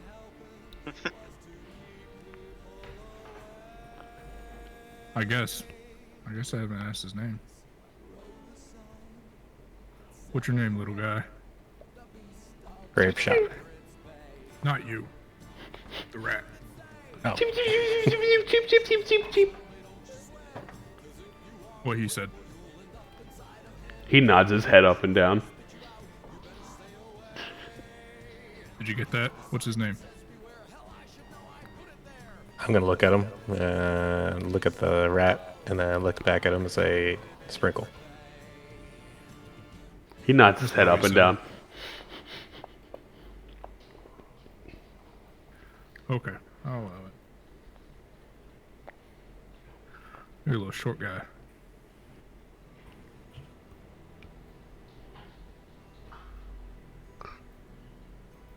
Me?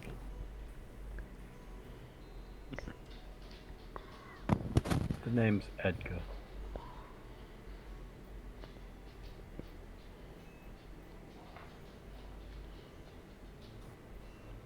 I look forward to working with everybody.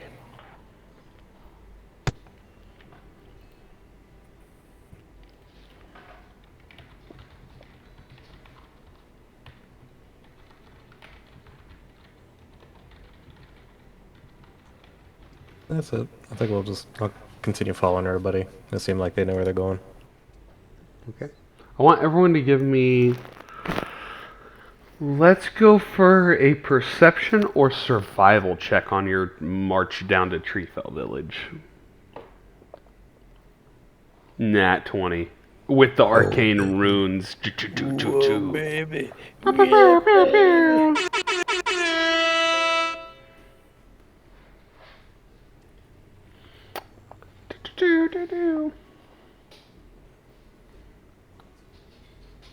Okay. So, grape shot. On the way down, wow, with the -2, you still hit a 23. Wow.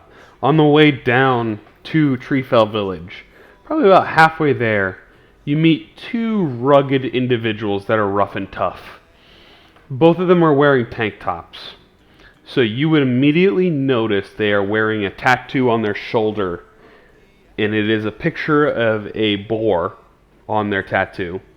And the boar is like snarling, like, so you can see the steam coming out of his nose. Both of them have this tattoo on their like upper arms / shoulder area. And they stop you. Hey, we're taking toll. Toll for the road, protection along the way. Pay up. 1 silver piece per person. I'm gonna continue walking by him and act as if I didn't hear him. Oi! 1 silver piece. You hear him?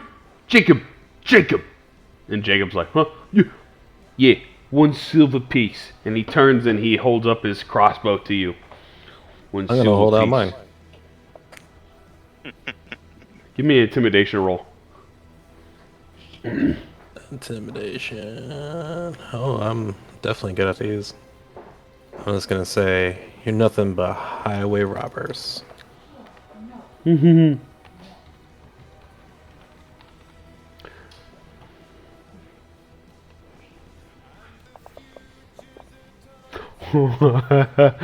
go, it's not worth dying over, Jacob, and he dives into the bush off the edge of the. He dives off the edge of the bush on the path. I'm gonna take a puff of my cigar and just go. Come on, let's go. They with a natural 2 on the dice. They did not do too grand. So you guys make your way down to TreeFell Village. You What? said he jumped on the road? So he was on the road, and like as soon as he's like pulled his crossbow on him, he dives off the edge of the road into the bush. Okay. Go ahead. Never mind. So you guys continue down your journey and make it to TreeFell Village, where you see this very small village, a number of wooden-built houses. You're probably looking at roughly 50 to 60 houses in the whole village. And the head of the village is a large tree that has fallen over, that houses a sort of larger hall for the chief. In the middle of the village stands a very tall oak tree that has a single strand of rope hanging from one of the branches, like a gallows. And as you all sort of enter into the village, you'll be approached by this older woman lady that is walking with a cane and a hunchback. And she will introduce herself. Hello there, my name is Ornithella. I'm the chieftain of the village. What brings you here, laddies?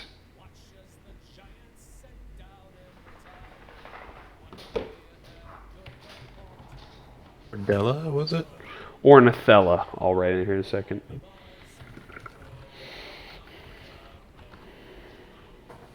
Ornithella. And she's a hunched over older lady with a cane. I'm the village elder. What can I do for you? Thanks for meeting us. We just happen to be passing by. We've never been to this part of the town here. The TreeFell village? You never been down to Cork? You must be from Dugrin. You look like city folk. Oh, yes, absolutely. I knew it. Would you mind telling us a little bit about your quaint little village, and I'll kind of walk next to her? Oh. Oh, do tell. I will tell you everything. And she kind of leans back a little bit and she gestures. Well, that is where I live, the large fallen tree. And this is where the rest of the people in the village live. You see, I am the elder, and we have an old trial system where if you are committed guilty of a sin or a crime, our tree will hang you. But if you are innocent, it will let you free. Recently, we've been having issue with a murderer. Someone has been killing individuals in our town. And we've hung 5 people, and all of them have hung. So we are not sure who is the murderer or not. Just people keep getting hung because our old method of doing so is hanging people that are most likely guilty of something else. So we don't know.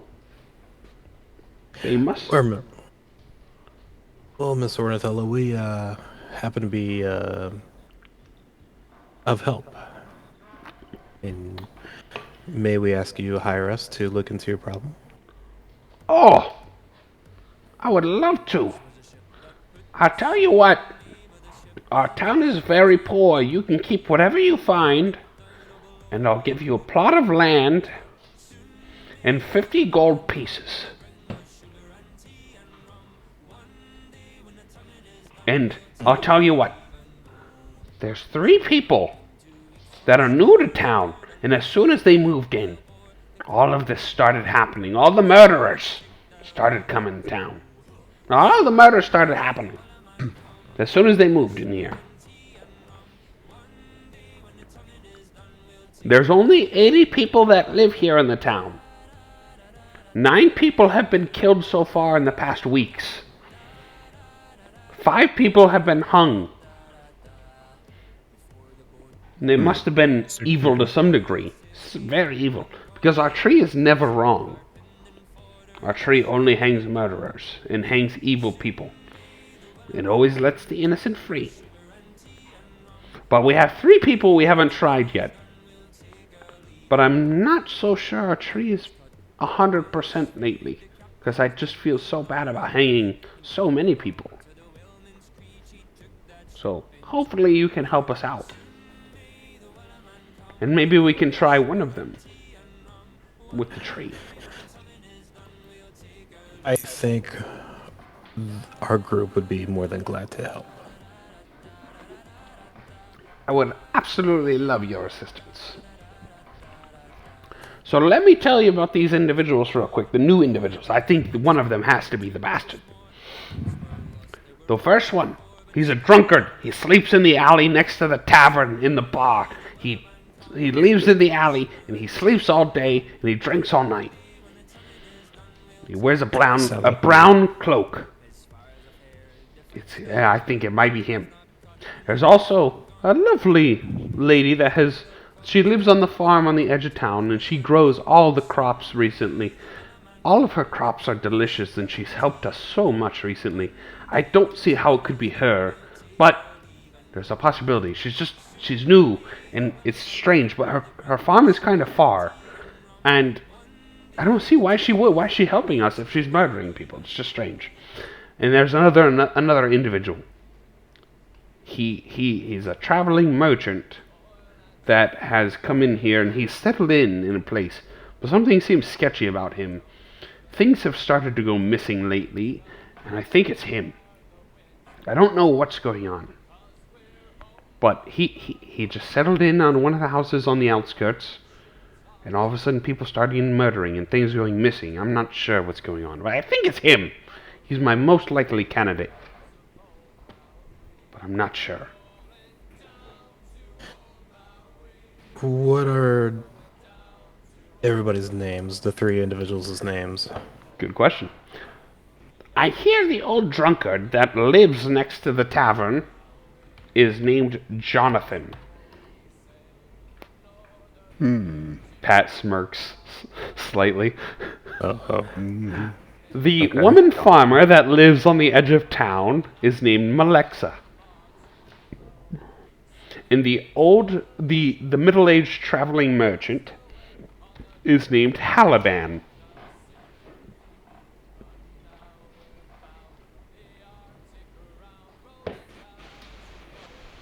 And you said once Mr. Haliban moved into town, that's when things started going missing and people being murdered? Well, when all three of them moved in, the murders started happening. Because they all moved in around the same time. But things also started to move in right after Haliban moved in.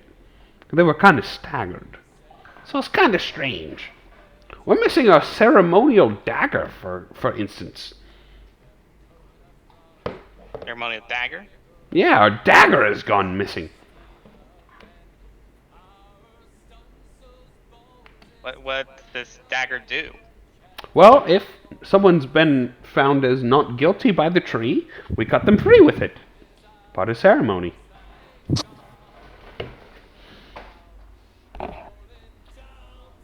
So it's just a dagger. But it's very ornate and decorative and special. Special to our culture.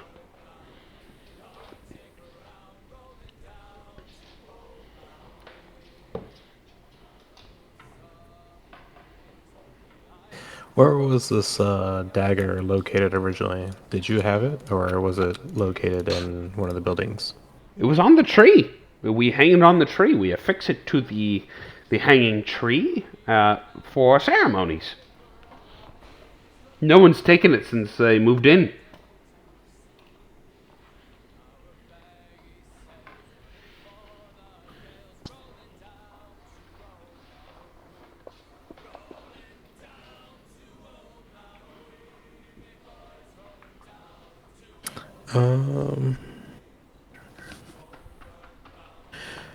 This drunkard, Jonathan, is that all he ever does? Is just drink, or does he actually do something for a living? Well, all he does is drink. I don't know where he gets the money from.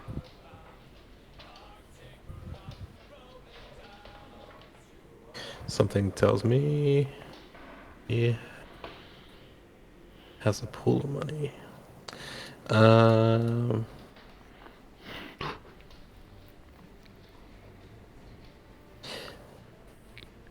So he'll be easy to find.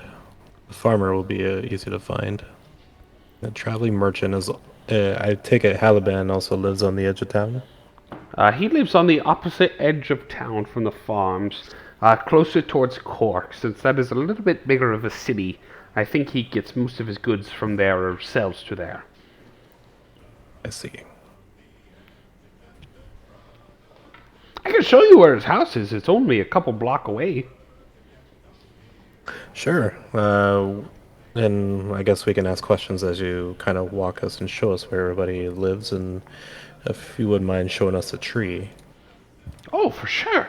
And she holds her cane tight and kind of plants it into the ground a little bit. And she's, with her hunchback, she kind of walks in the direction towards the middle of town, which I can actually show you guys the map I have for that. As she's walking walking us around, do I sense anything magical coming from this old lady? Are you using any sort of means for checking if magicalness, or looking for runes, or? Yeah, I'm kind of more affixed to her cane. Maybe I might be looking at like runes or something, seeing if her staff is magical. Give me an Arcana check or an investigation check.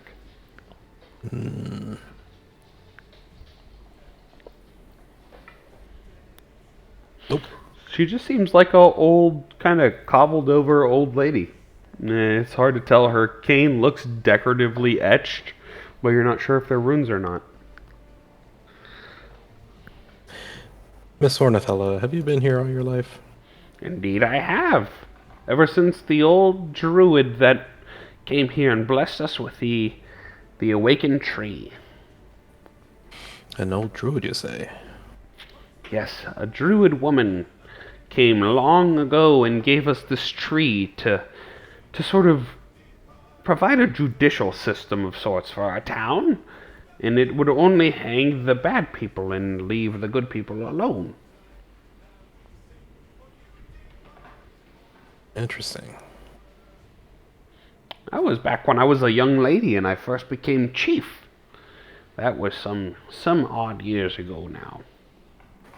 And you've been sort of the overlooker and overseer of the tree since then. Indeed, I have. Is it just you, or is there anybody else that overlooks and helps you with the tree? It's just me who touches the tree, but anyone in the village is free to stop by and take a look as it lies within the center of town. We don't have any restrictions of going near. If, say, one of us were to just casually approach the tree, would it take any action? I don't see why it would. Unless we're being put on trial, of course. Unless you are put within the rope. Interesting.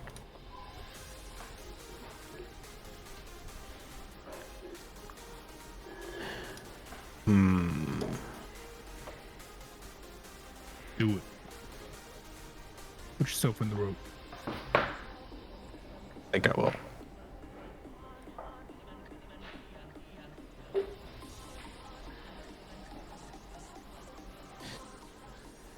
Miss Ornithella. Feed.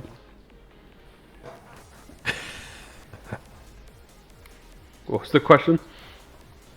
Oh, well, she already answered. I was going to ask her where she lived. Trying to think of other questions to ask. I'll be around, dearie, if you need be. Alright. I think my party here and I have many things to discuss. Oh, Yeah. take your time, dearie, if you need to get some tree sap ale. There's plenty of it over there, and we actually created this new invention called gin and vodka. Alright, I'll partake. Yes, Point us where the alcohol is. that building right there. They just built it not long ago and started selling the goods. I was tired of the waterway ale. This stuff is way better. It gets you messed up quicker. Well, you'll find that we're good for our coin here, and well, I guess I'll make my way over to the tavern. Okay. So at this point, it is like around sunset. So you guys make your way over towards the tavern, which is unnamed in this town because it's fairly small. And as you guys are walking up to the door, you'll see an individual in a brown traveler's cloak exit the building holding a pint of what looks to be beer of some kind, in addition to 2 shots in his other hand. And you see him throw one shot back and then throw the other one back as he's walking out of the door. And you see him throw him on the floor and he walks off into the alley next to the buildings. Cheers, mate. Oh, cheers, mate. It's a good one.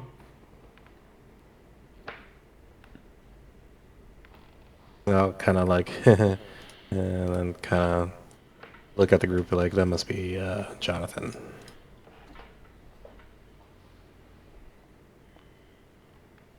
At least we know where to find him. Should we question him now, or just get ourselves a drink? Do you want to question him?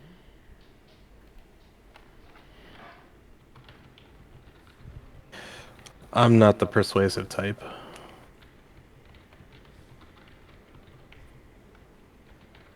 get some drinks first. Sure. And come up with a game plan.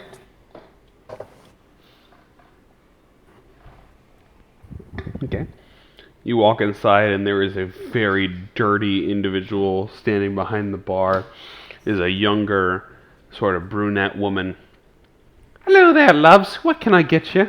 Do you need a pint of ale or our finest new invention of gin and vodkas?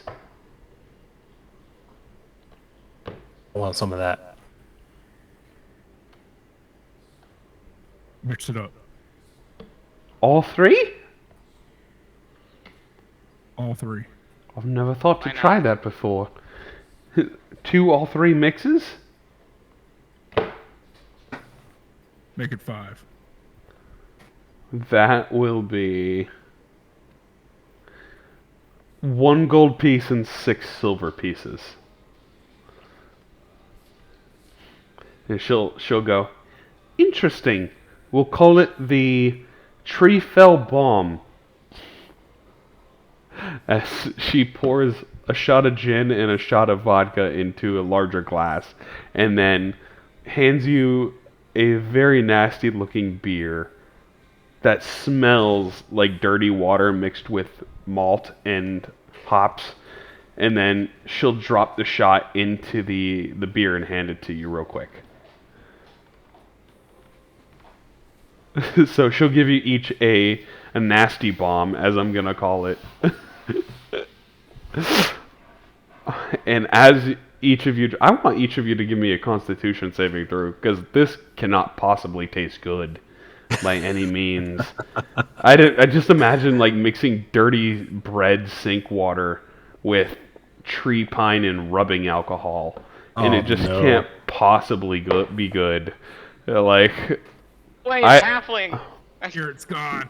no, Garrett can re-roll it. Garrett. Garrett's gone. As Garrett go, he gets it down. I'd say all of you, apart from Grape Shot, get it down. And Grape Shot's like halfway. Is like, this is nasty, because it probably would be absolutely disgusting of a drink. Now that shit's good. Yeah, for a second I'm like nearly knocked out, but then Rick here like, Slapping your own face. You know, strangely enough, you're not the first person to order that. One of our locals named Jonathan gets it occasionally. Oh, let me buy another shot of that. 3, it'll be 1 silver piece for a shot. All right.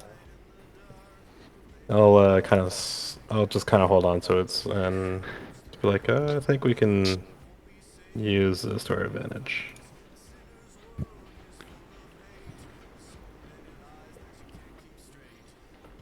Yeah, where's Jonathan?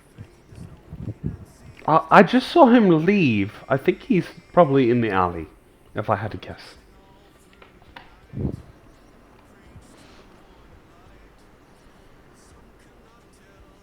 You think we should go get him?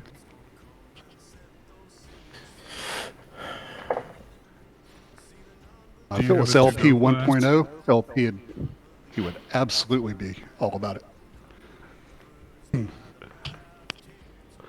All right. What about Cordell? What does Cordell want to do? Cordell will do what the rest of the group does. He's gonna sit there lamenting the nasty bomb that he just partook in.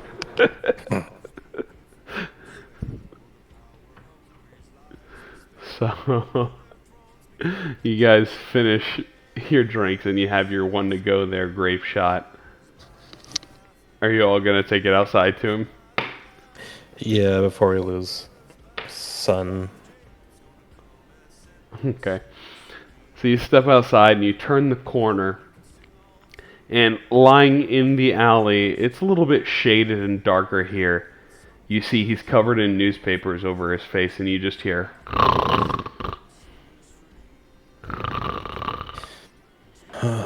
Well, I'll walk up and be like, "Oi." He's still just. He's deep in it. He's like heavy sleeping. I don't want to kick somebody if I'm just gonna offer them a drink. That's like the perfect reason to kick an alcoholic, I think. I'm gonna nudge him. I'm not gonna kick him hard. I'm just gonna kind of nudge him. Oi. You hear, and he kind of wakes up. Oi, who is it? He lifts up. I can't see. Okay. Oh, it's the paper. And he takes the paper off of his face. And you see this man, a human man, probably in his 40s, and he's just kind of laying there in the dirt with his brown cloak wrapped around him. And give me a perception check, everybody in the alley.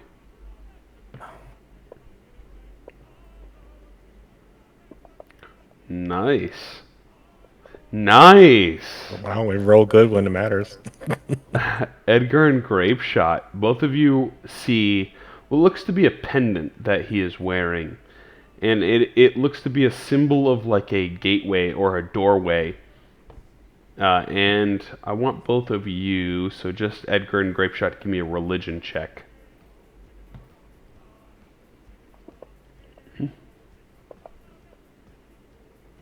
Wow, Edgar. So, Edgar, you are the only one, so you spot it, and you also recognize this amulet as that of the Traveler, who is a prankster god, per se. He's very chaotic, and he just kind of does what he wants. He's a trickster, essentially. So you see him, what's going on? It's all right, mate. Here, Oh. and I'll hand him the mix. Oh my god, this is the best day of my life. And he takes it and he shoots it back. What's this for? Just because we have some questions. Oh, I might have some answers. There better not be math questions. No. Nothing like that. Oh, I might have answers then. It's about the murders in town.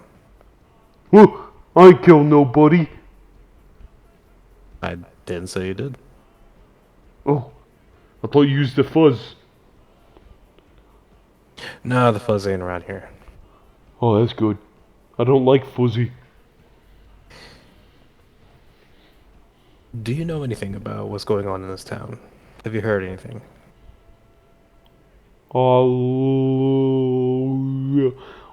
I heard that they got new liquor. That indeed. It's pretty good. Do you just come into town just to drink? Do you not care about the politics? What politics? What's politics? I drink the beer and the new stuff and I sleep. It's great. So there are murders happening in town, but yet you're out here in an alleyway. Are you not worried about being murdered? There's murders in town? Aye. Who's getting murdered? And who's doing it? That's what we're trying to figure out. Oh God, I hope you catch them. That's crazy. I can't believe I'm sleeping on the streets with them out here. I'm gonna give him a once over. Does he look like he has like adventuring equipment? He looks like he has adventured or traveled because of his cloak. Looks to be a little bit more rugged and worn. Like he's seen his day of traveling or adventuring. Mate, I'll be square with you. We're adventurers, and you look to be like you used to be one, or maybe still are, but who knows? I'm not here to judge you. Oh yeah? We're just trying to earn some coin, solve a mystery in town. Ooh, me too. I could buy more mead with it and other things. More ale. How do you buy your ale? And how do you buy your drink if you're Coins. out here just... You're How do you not make gonna your coins? believe me. You're not going to believe me, but every day coins just show up in my hand. Interesting. It's crazy, and I think it's because I did such a good job the previous day, so I get coin the next day to do it again. You know, with that logic, you wouldn't be wrong to do that. You know, it's such a good idea. I can't wait. I'm gonna fall asleep, watch. I'll fall asleep, I'll wake up the next day, and I'll get more coin to go drink again.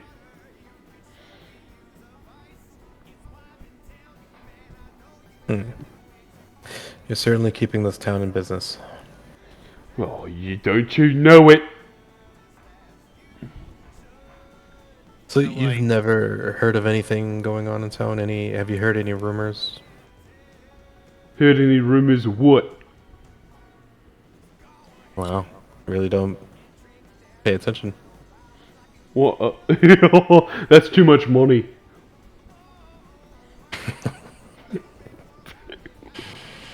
It's such a 180 from the Jonathan I know.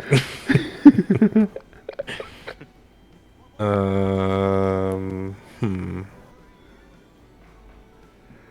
Oh yeah, I wanted to ask you something. I might have an answer for something. You said you had some mead, right? Yeah, it wasn't here though. Oh, well, where'd you get it? I had it in the capital of Dugrin. It's good stuff it is. Tell you what, Do I believe him? give me an insight check.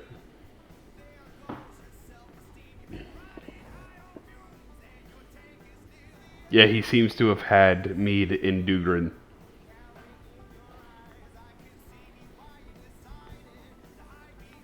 Like, nice. I love mead, and Oh yeah, me too.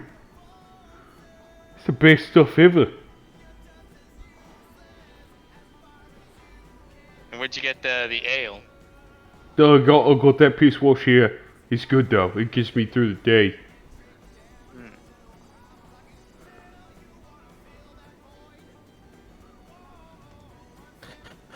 All right. Can I ask you all a question? Hmm. He'll lean in real close. Have you heard of the Traveler? Have I heard of the Traveler? Give me a religion check. Can't say I have. Tell you what, he'll give you what you want as long as you do what you want, you know? You just drink your day away, you'll find coin. So I got this. He pulls out his pendant. That is that of a doorway. Gotta open up your own doorways. What does this pendant look like? It is quite literally like a gate, like an arcane gate or a doorway, like a large door. And that's it, pretty much. You gotta make your own doorways by doing what you want. Good motto to live by. Indeed it be. It's gotten me this far. You know, I'm almost tempted to just sit down with you and just go to sleep with you and just wake up with a fistful of gold. Dude, let's do it. It's tempting, but I'm afraid we have to work. Oh, you guys have a job? Where can I get one?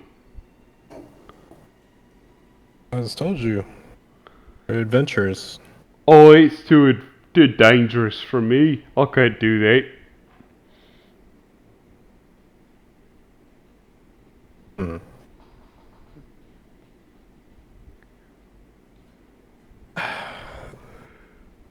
I'm trying to like find a reason to do an insight on him right now.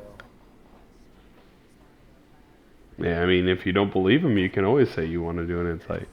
He says that he's not capable, but he looks like he's capable. If he gives off that bite, you can give me an insight check. Okay. He seems like he is for his age, he seems a little bit more devious and quick-witted and fast with his hands than he leads on to be. And I'd like to imagine you think you have like one of those shots with you. And you could probably tease him a little bit, like you're gonna drop it, and you'd immediately see his hand snatch out like to try to catch it. Like he's quick-witted, very quick with his hands.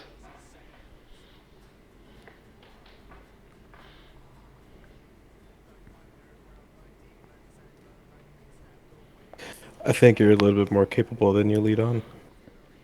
Eh, used to be in my days. Well, I still don't feel like I am. I guess I'm capable enough not to worry about a murderer or politics or whatever else is going on.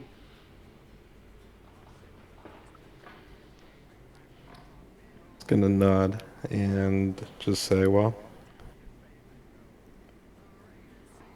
at least you're aware.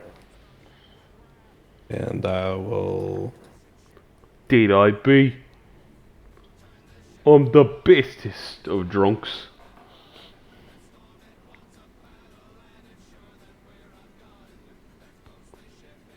I don't really have anything else to ask.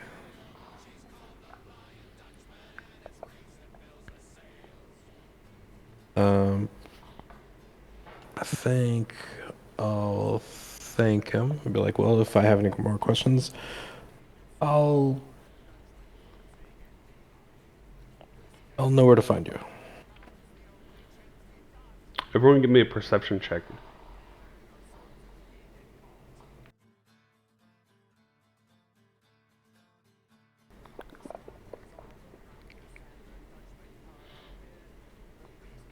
Cordell being the most perceptive of the bunch, and by a long shot, you're kind of sitting back observing everything. You look onto the roof of the building and you see what looks to be a duplicate of this individual on the roof. And he looks like he's holding out his arm, and you see what looks to be a mage hand coming from it, coming towards the backside of you guys. And when you look up, you see that, and you see him, that duplicate of him controlling that magic, and you see it, and he disappears. And that's before I can react and, or even say heads up and point to what I'm seeing. As you would say that, you would see him like trickle out and disappear because it was an illusion. Like, Well, that's what I saw, gentlemen.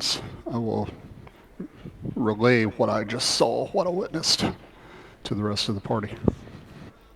Was that a duplicate of Jonathan or a duplicate of somebody else? a duplicate of Jonathan. Yeah. What the Dungeon Master said. I'm going to... I'm going to take my crossbow off my back.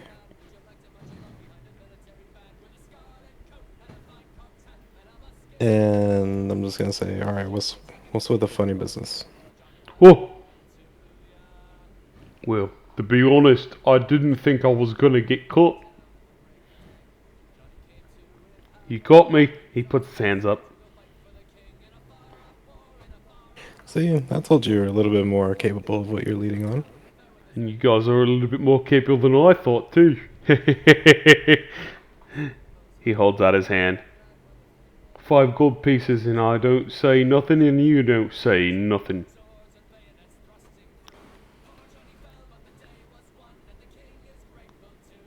I kind of like this guy. You see, I just like doing what I do, and living the drinking life. Easy enough for me. I don't hurt nobody. I just take what's due sometimes. I'll admit to that. Your friend there's very perceptive.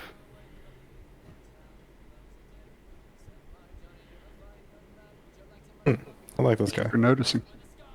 He takes the 5 coins in his hand and he spins them around and flips them in between his fingers, and all of a sudden there's 10. 10 I'm gonna gold check my pieces. pocket. You have all your gold there. 10 gold pieces, you keep your mouth shut, and I don't hurt nobody, and I haven't hurt nobody. You haven't hurt nobody? I don't hurt nobody.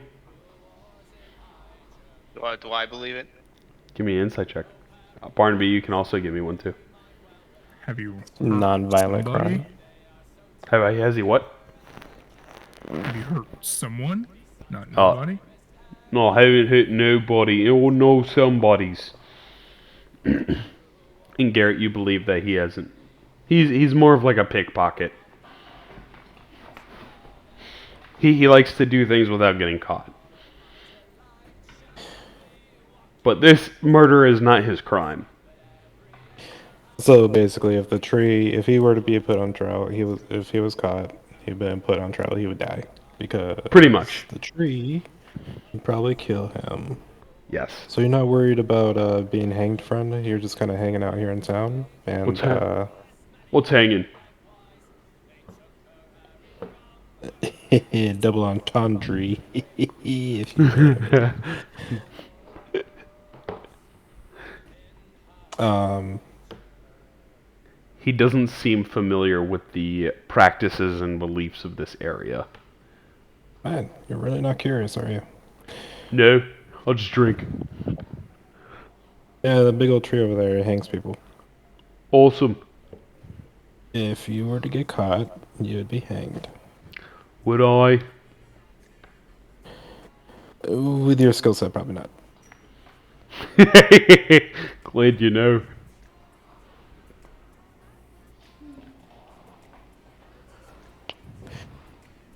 Well,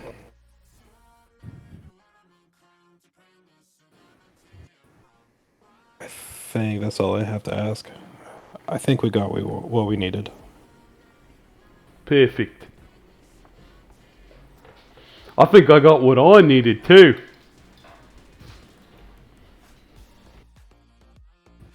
Is anybody missing coin? No one is missing any coin. Okay. All right.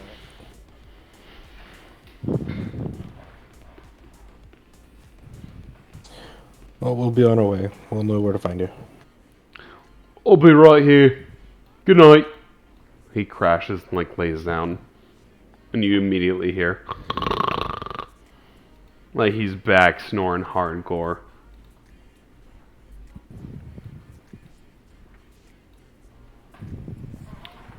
So where's the next direction you're gonna go? That was your first candidate.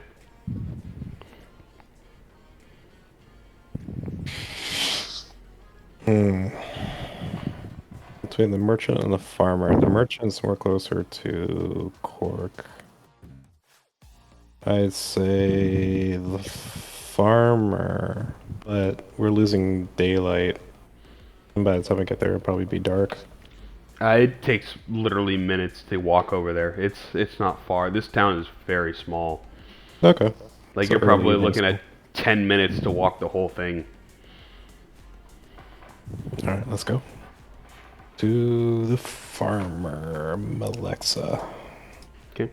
So you walk out towards the farm, and it takes you probably a longer time to walk across her field and up to her small little quaint abode that sits on the other side of her farm. And it looks like she's growing a variety of wheats and sort of just other corns and other grains on her field. And it seems to have an affinity for sort of a drier kind of sense of fruits and vegetables and grain. Probably potatoes to some degree. It's not anything that's juicy or fruity. But you guys make it over towards her abode, and the light is faintly on the outside of her house. You probably see like what looks to be fireflies that act as lights on the outside of her cabin. Do they light up as we approach? They probably get brighter, They'd probably be already lit, but they get brighter as you guys approach. Motion light.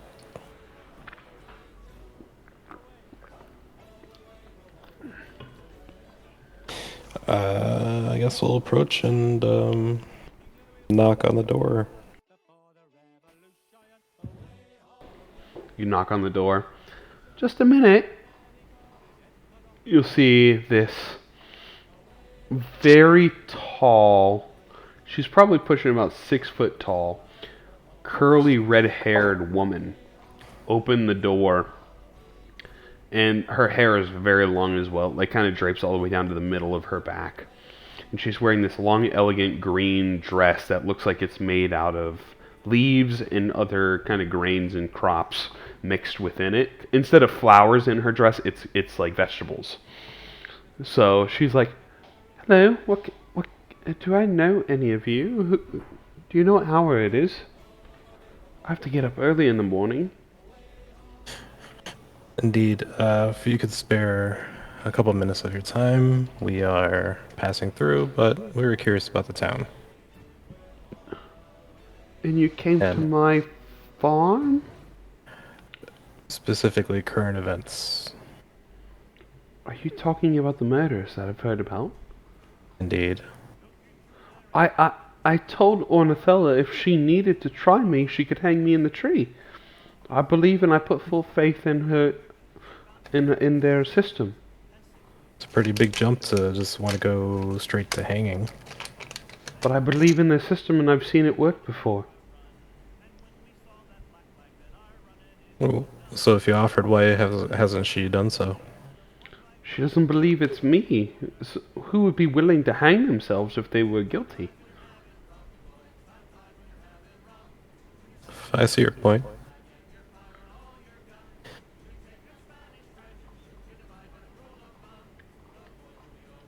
So, let me ask you this.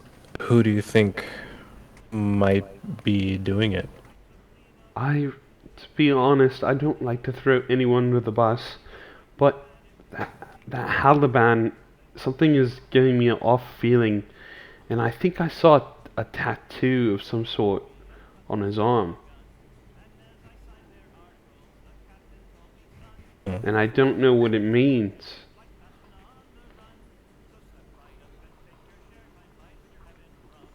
All right, noted. We hear that you are a new resident. Oh, indeed I am. I moved in not too long ago, maybe about a month or so. All right. And looking at your crops, the crops seem to have kind of grown in fine. Oh, I've popped these babies up in a mere month, and more than that. Lots of corn and grain and rice. Like And you record provide time the- farming.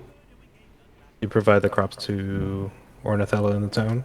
Of course, yes, we enjoy the harvest all the time.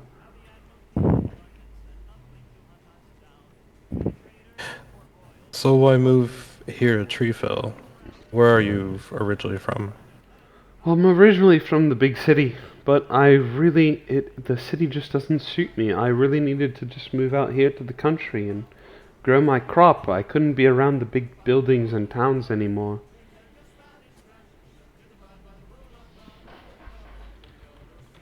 When you grow your crop, I assume you use something to help speed up the process.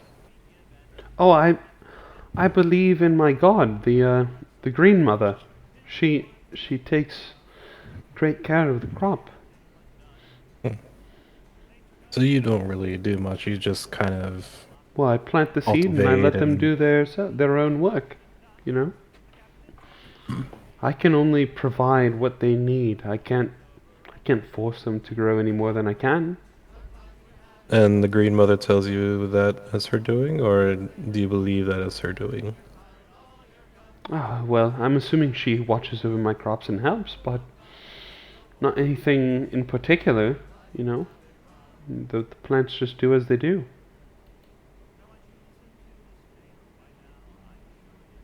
Plants just be planting, huh? Plants be planting. How far away is a tree from the farm? You're looking at maybe a half a mile. Like, this town is very small, so it's... Uh, Not too You're looking far, at but 5 still to fairly 10 minute close. walk, depending on how fast you walk. You know. You can still see the tree.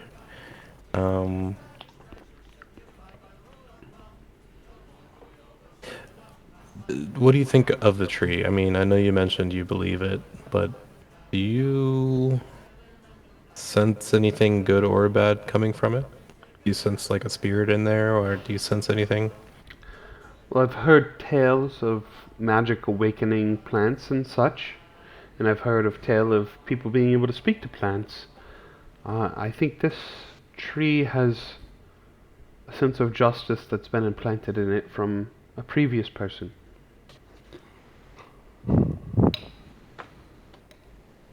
Interesting.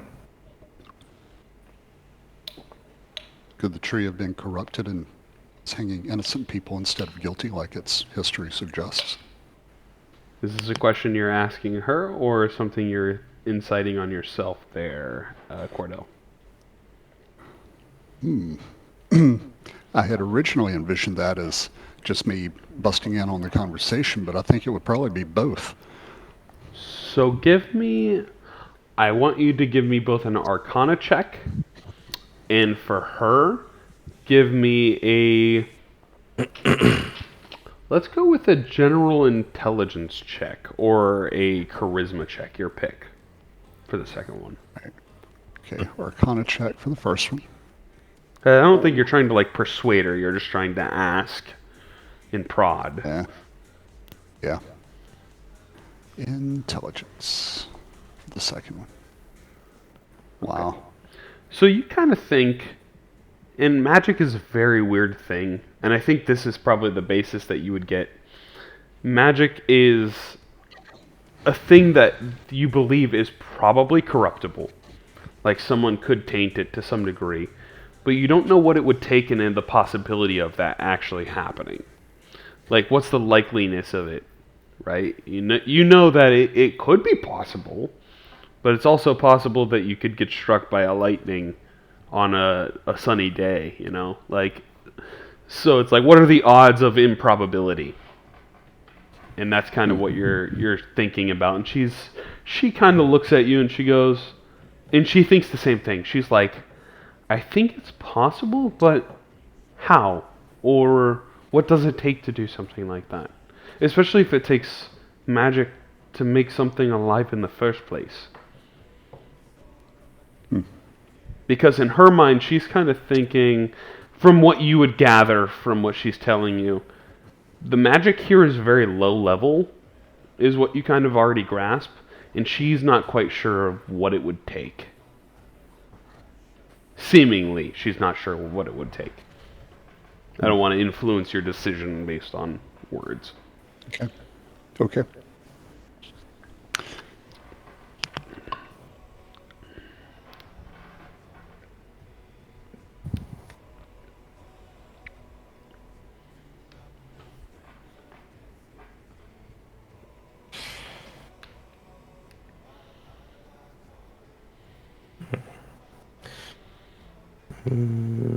Do you know anything about the old druid who came to town long ago? I can't say that I do, unfortunately. Sounds like she could have been very interesting.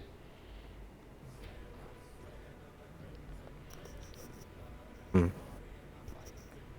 gonna think to myself that I didn't mention it was a she. No, you didn't, did you?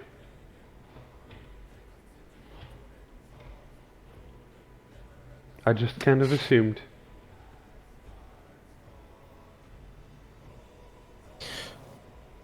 Well,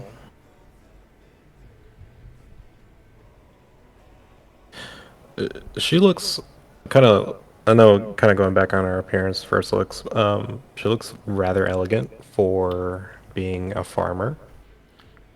Yeah, picture Merida from, gosh, what is that Pixar movie?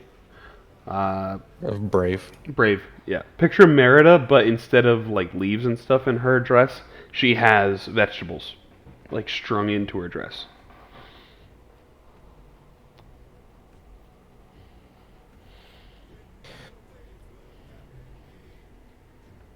I'm gonna look at her fingers to see if they're like dirty. Maybe I'm looking too much into it, but Give me an investigation check. can't imagine. Nah, I'm not With paying a attention to that. 0. Wow. I love this mood. With a 0, you like kind of glance at her hands, and she's being very exaggerative, and like she's using her hands in her conversation. You can't like get a clear look at calluses and stuff like that in her hands. You can definitely see they're very pale, but that's not always an indication of being under the sun or whatnot. Sometimes people don't tan on their hands, so Is she a human or is she? she is a human.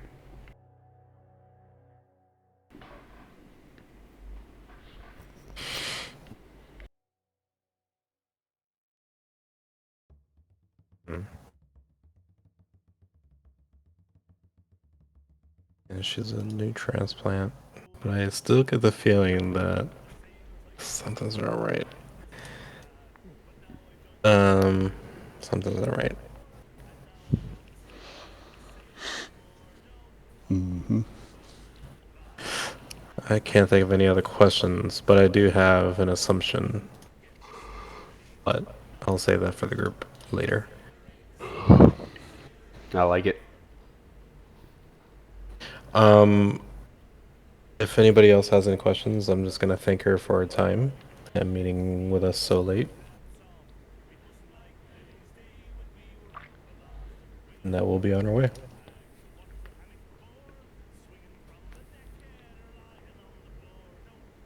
Garrett, Barnaby, Edgar, Cordell. Any other questions or insights for her? No, I don't have anything. That was just the one question that came to my mind listening to the conversation. What is that? You know, could the tree have been corrupted? corrupted, The yeah. magic. Yeah. Edgar, Barnaby, Garrett. Any other take? Nope. Nothing. Good. I think we're not gonna get much here. Okay. On to Halaban. On the Halibans. So you go to Halaban, and you travel halfway across the town, which takes you roughly 5 to 10 minutes. And outside of his little humble abode on the outside of town, it's like on the outskirts, you see a wagon that is dimly lit by a lantern.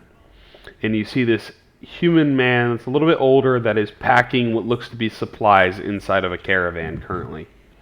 And it's a little bit later in the evening now. It's probably closer to about 7, 8, so it's a little bit darker. Still not like dark, but it's enough that you still need a little bit of light to see. And you'd see this man, what looks to be, he's picking up like wooden boxes that are probably about, I'd say the width of a keyboard maybe. And he's putting those inside of his carriage in his wagon. And it is a white caravan kind of covered wagon.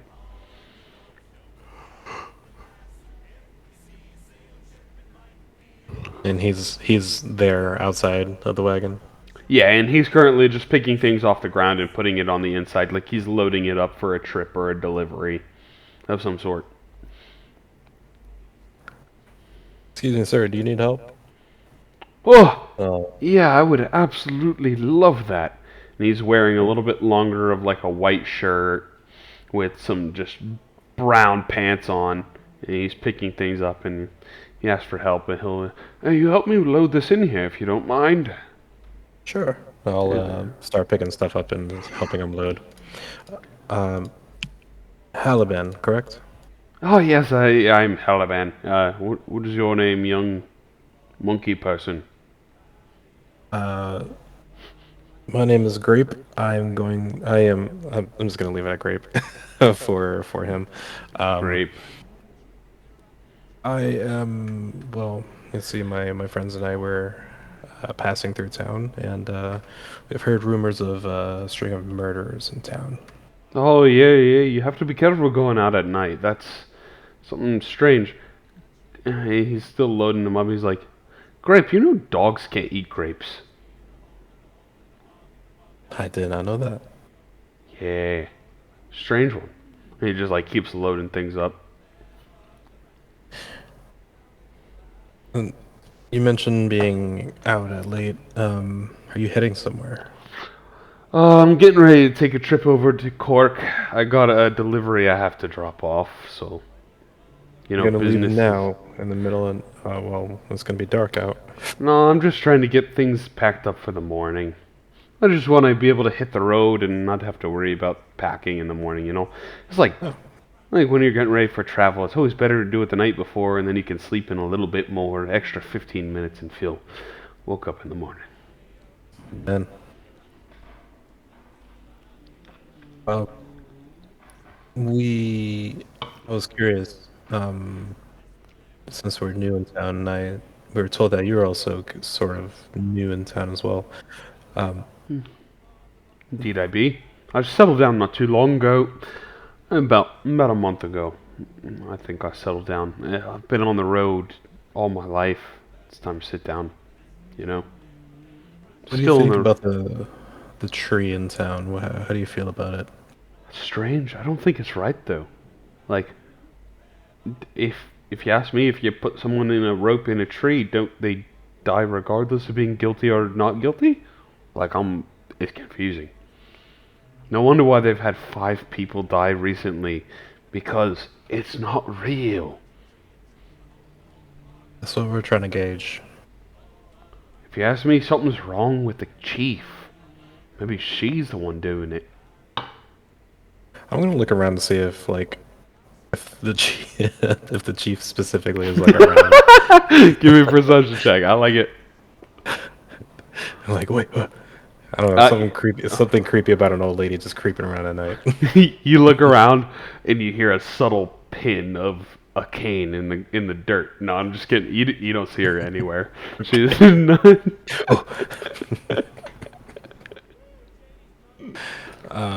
Yeah, if you ask me, I think it's something with the old lady. She's getting rid of some people to probably try to spur some of the newer people out. Maybe she's trying to get rid of the Jonathans of the world. Yeah, she definitely had it out for him. What do you feel? How do you feel about the farmer on the edge of town, Alexa? Oh, she's done a great job. I absolutely love all the things she's grown so far. Her crops have tasted the best anywhere I've been here in the kingdom. You can definitely tell there's been blood, sweat, and soul inside of those crops.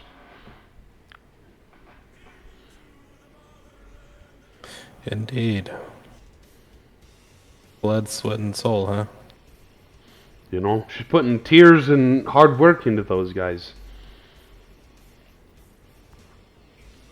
I was gonna think on that little specific statement for a little bit. Indeed. I don't know, something's not adding up. Tell me, has the chief just do you know if has she tried everybody in town besides yourself, Alexa, and Jonathan? Not that I've heard recently. Goodness. There's been. I don't know if she fully believes in the tree herself anymore. Because if she did believe in the tree fully, wouldn't she just try everybody one by one? But I guess she's afraid that some people have darker secrets than they lead on to be. Indeed. What does the tree truly think is guilt? It's kind of these philosophical questions that follow with it. Like, if you smoke one sort of drug within your lifetime, does that count you as guilty and worthy of being hung by the tree? Not even the chieftain can answer that question. True. We are, in a way, being judged on something, even if we're working on ourselves and have been forgiven, could still be judged for it. And if you ask me, how does a tree know?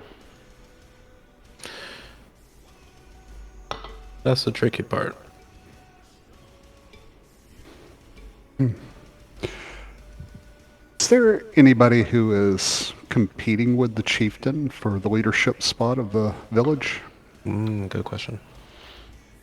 He thinks for a second.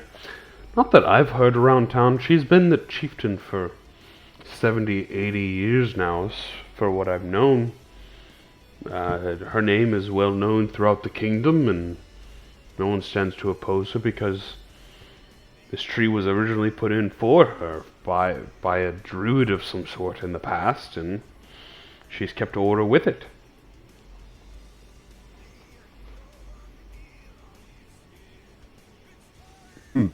Interesting.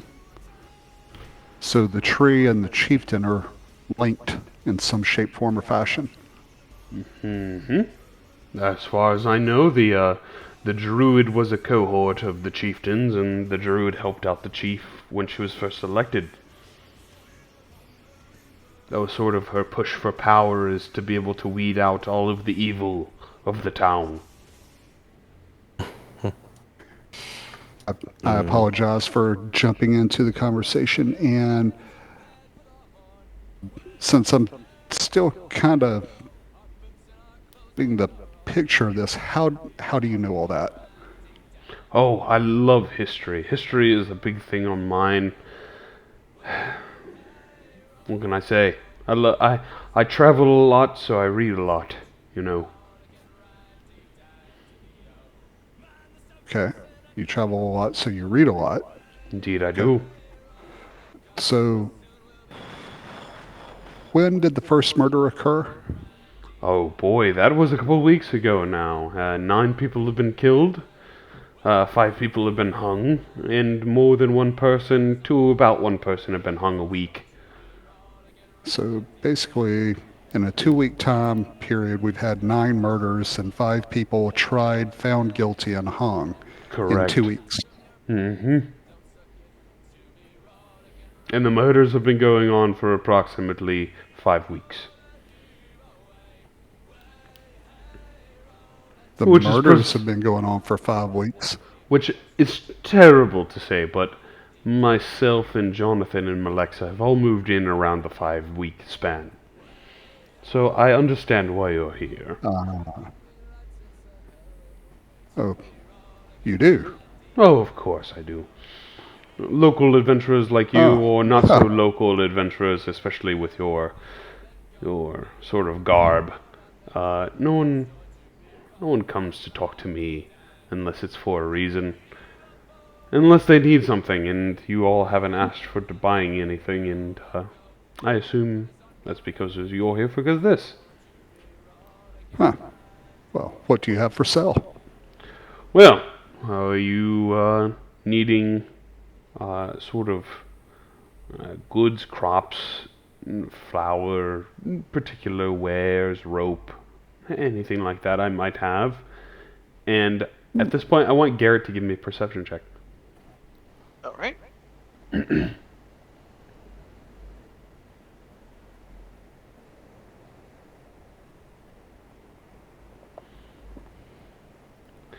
Garrett, he looks to have a symbol on the very bottom side of his cart that says gifts on it.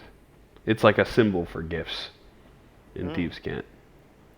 I tend to keep a little bit high key with what I sell. Grappling hooks. I need a grappling hook. You need a grappling hook. Of course I have a grappling hook. You need a grappling hook. So what Absolutely, I need a grappling hook. what else do you got? Any gifts? He takes a look over at you, Garrett. And you see him take a deep breath for a moment. For a grappling hook there, Cordell's 2 gold pieces if you actually want one. He'll go, 2 gold pieces Yeah, I'll- for a grappling I'll take a hook. grappling hook. He'll hop up into his cart for a second. You'll see the whole thing jostle on the wooden wheels, and he'll pull out a grappling hook for you. He'll give that to you. Perfect. I'll give him, what was it, 2 gold? 2 gold. Mark it off. Yeah, I'll mark it off my sheet down to 36. Okay. He'll turn back to you, Garrett. I don't know what you're talking about, gifts. You know, to throw parties. You know, the rooster is more of a morning kind of bird.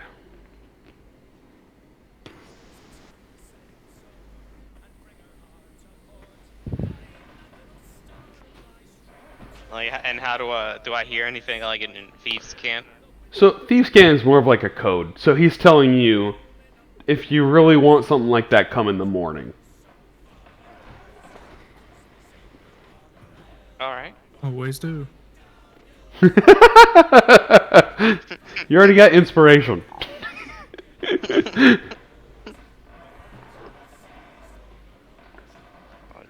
I Give it to see. someone I else. see. You see, all right. We'll come back. We'll come back later for that.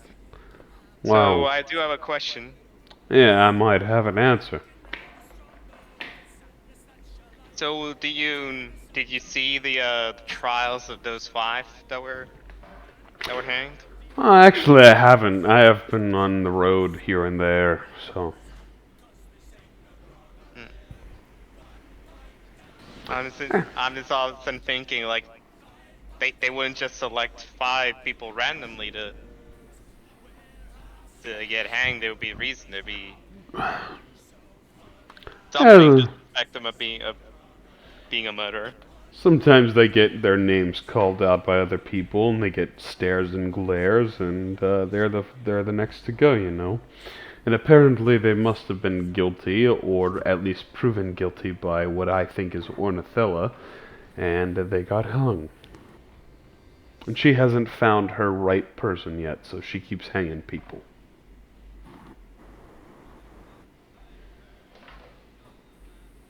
You know, she's planning to hang someone else. Oh, of course she is. She's probably selecting between me, Jonathan, and Malexa. And to be honest, if she hangs most likely any of us, she'll be wrong. I believe she should hang herself. But that's just my take. Do I believe Crazy him? question here. So we'll hit Garrett real quick, and then we'll go to your question, Cordell. So keep it in your mind. Okay. Garrett, roll an insight check.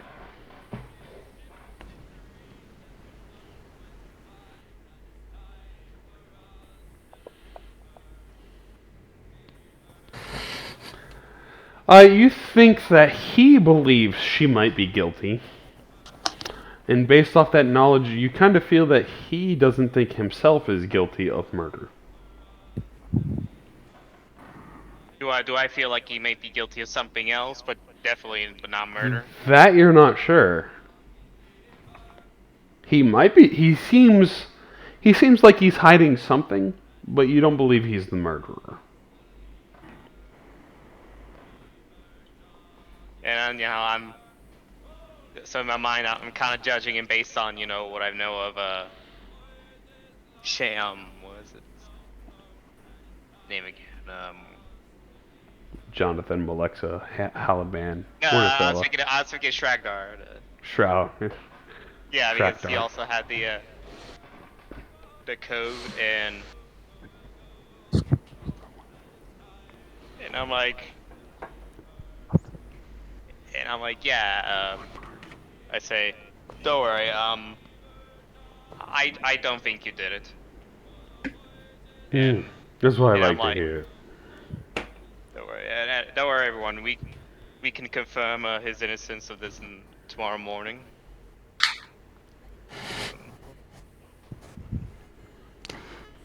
So, So- Cordell, what is your question, real quick? We'll hit that real quick. Yeah, go ahead. Yeah, just you made a comment that maybe the chief is out to hang you. Why would she want to do that? Because she doesn't like me, because I'm new. And she likes things the way they were, status quo. Interesting. Guess what I'm wondering is that if she still like you guys, Okay. why didn't she just hang you free in the first place? And that would be too power hungry. Why not do it one at a time, slowly, of all the people she doesn't care for?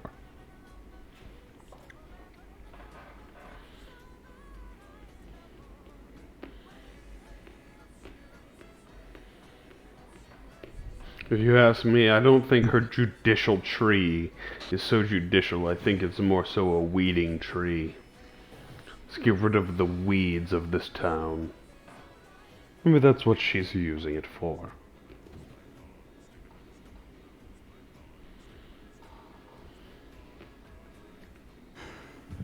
So I apologize for taking up more of your time. I do have another question, and I appreciate you indulging us in this conversation and providing this information.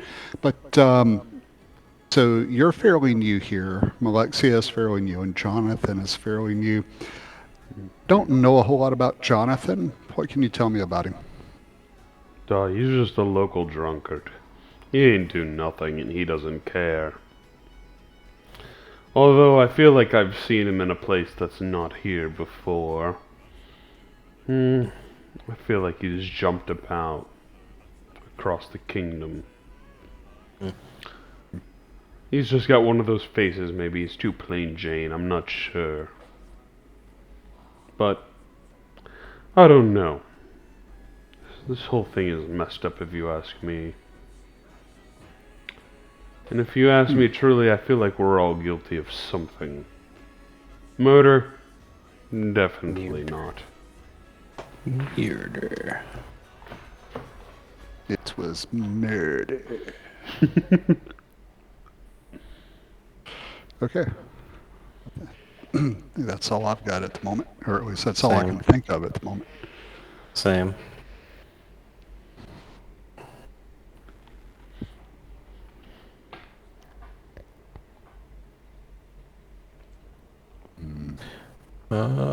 Yeah, if we can't think of anything, I think we'll just kind of thank him for his time and let him finish up here and get some rest.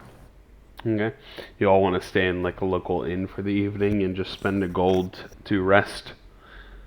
Yeah. Sure. We'll say you go back to the the tavern that you all were in. It's like, oh, you all are back. You all want some drinks, or you getting rooms for the evening?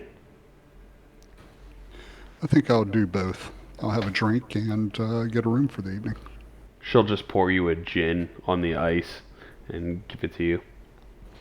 Yeah, I'll that'll have the be, let's say, 1 gold piece for all of you. And if you all want drinks, 1 gold piece extra, because you all are return customers. Ah, thank you.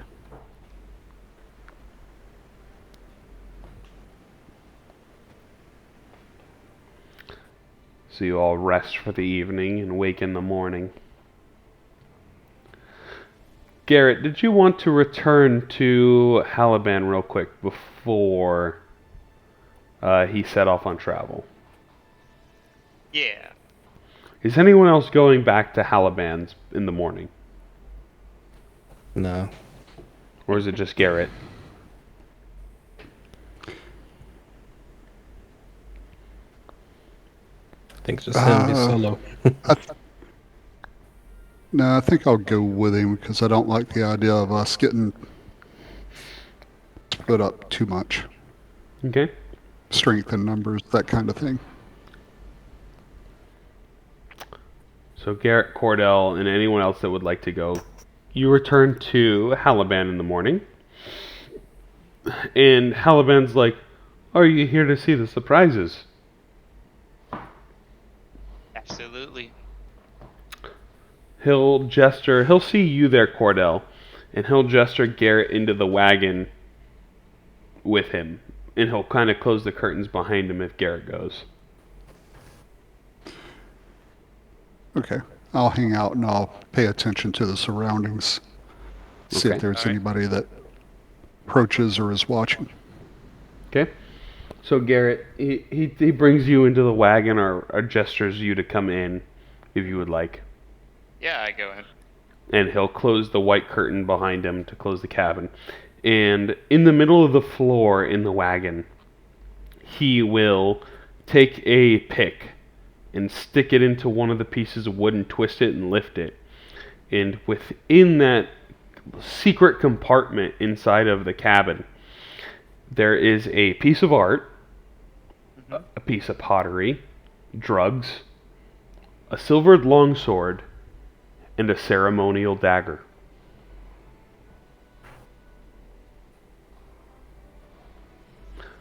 And he will turn to you. So what are you buying, friend? And at this point, he's going to roll up his sleeves a little bit. So you can see that of a snarling boar on his right arm.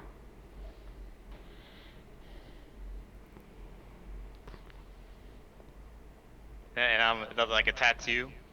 It is a tattoo. Well, by the way, that's a cool tattoo thing you got there. Thank you very much. Yeah, I see some very interesting wares here. Now I point to the drugs, and I'm like, "Whoa, what's that here?" It's just a little bit of herb.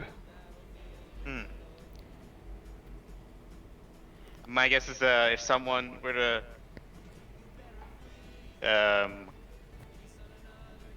take a whiff of this, they feel a special surprise inside. They feel a special surprise inside indeed. Would they exit permanently, or is this just a little bit of a It's a depending on temporarily consumption? relief.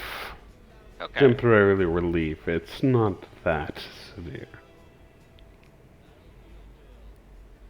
This is the real beauty I'm taking out of here. And he picks up the dagger. And he spins it in his hand. And he hands it out to you. This dagger is the ceremonial dagger. I see.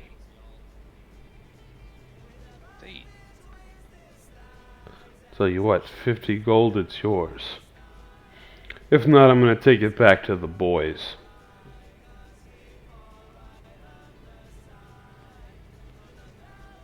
Yeah, 50 gold is a little unfortunately pricey. How much for the herbs? 5 gold pieces and you can get yourself a dose. And then I'll be on Yeah, my I'll be taking way. that.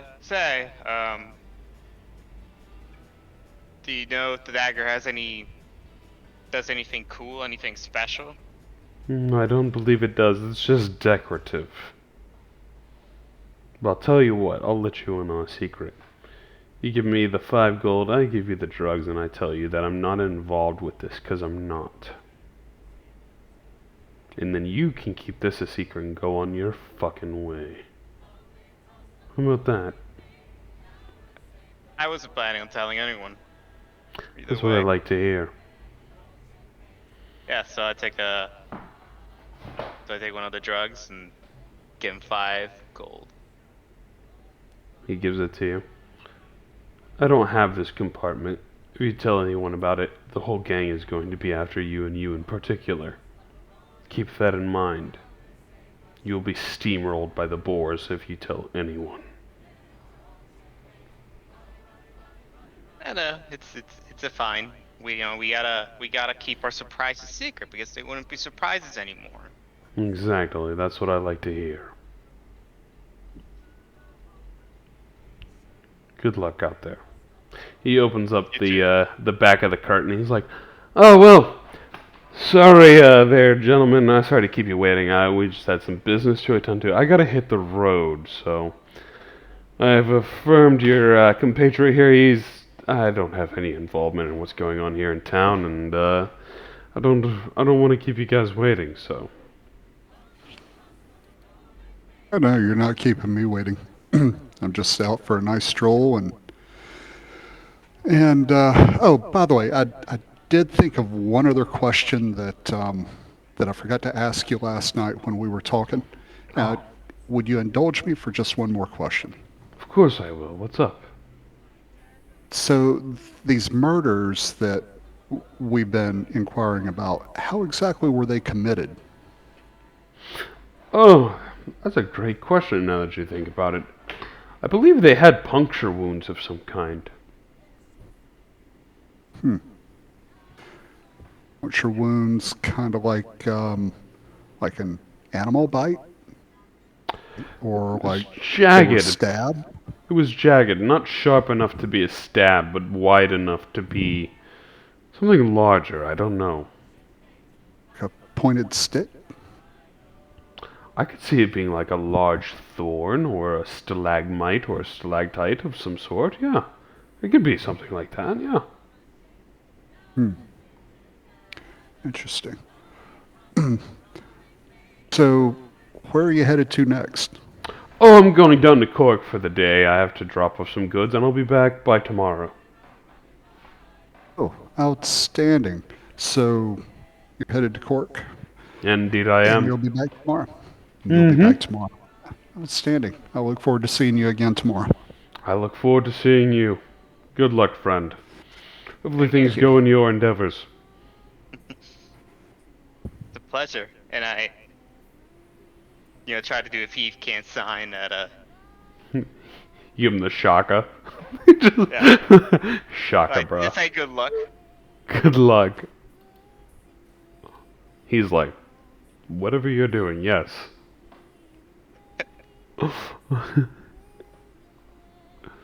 So, what would you all like to do?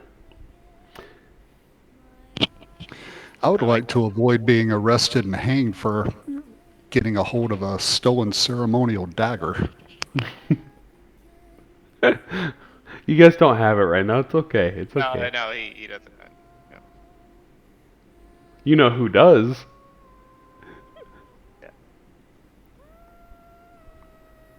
Garrett? Either way, I think I can confirm that he's not the killer. Okay. I think it's possible that this is leading to someone who is.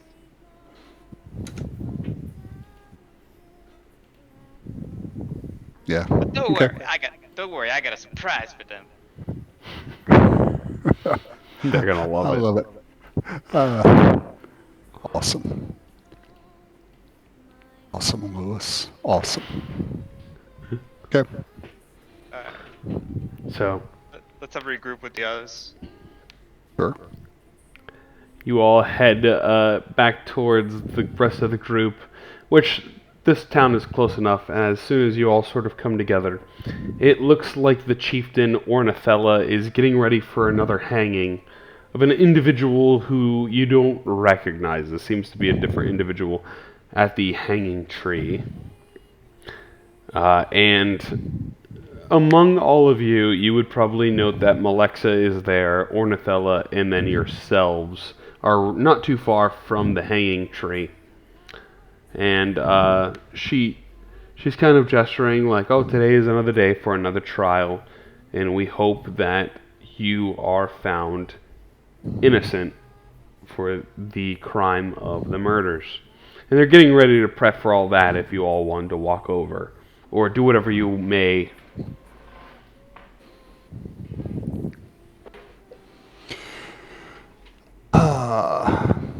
They're about to put somebody on trial? Yes, they are. It looks to be like a middle-aged woman of some sort.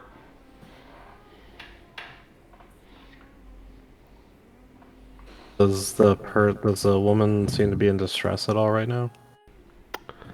She is kind of panicked because she definitely doesn't look like she is guilty, so she's freaking out. Like, it wasn't me. It wasn't me. It was. I swear it wasn't me. Ah. And she's like freaking out.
The latest victim.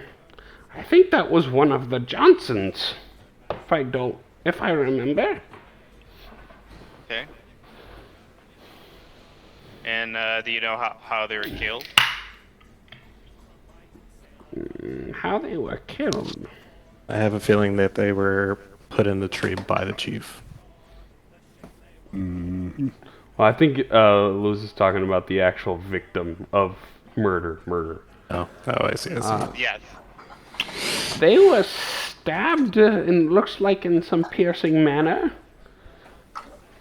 Or something thick and triangular. Tell me, is this tree magical at all? Oh, I believe very much so. Well, to the point where the roots can move on its own. I'm not sure. Do the puncture wounds in the murderers and the victims, do they look like tree roots? Or perhaps cane? Give me a medicine check. And we'll use this as her roll. Because I want you all to roll for it. And in this case, do not put the -2 on it. So, +2. Yes. Medicine.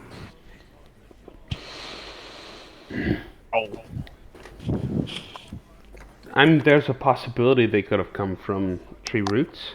It definitely looks like it has the same size or shape. And also another. So I'm also looking, without really saying much. I assume that Ornifella has her cane with her. She does. What does it look like a little more? Now. It's a pure wooden cane with probably a leather handle, and it is a 90-degree bend on the cane that goes into a tri-tip with rubber ends. So I assume she's walking around with the cane. Yeah, she has a hunched back, so she's kind of like bent over and walking with the cane. And we hear a little bit of walking, does it sound like a wooden cane? What I would expect a wooden cane to be like? Oh yeah, I would say it sounds like a cane. Okay.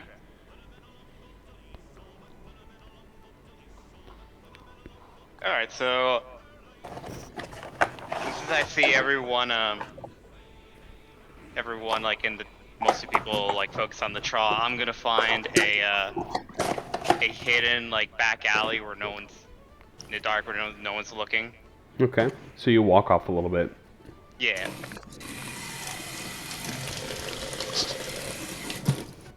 What are you doing? Yeah, so I'm going to.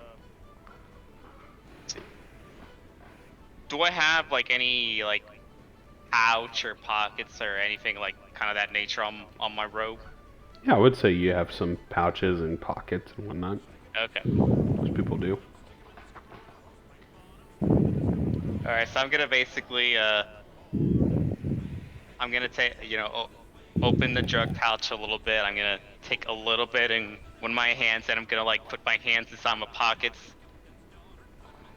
Just a little bit, not a whole lot. And then I'm just gonna, quietly walk around, discreetly to the, little by little approach to the chief. Okay, Her back, of course. give me a stealth check. Sneak attack.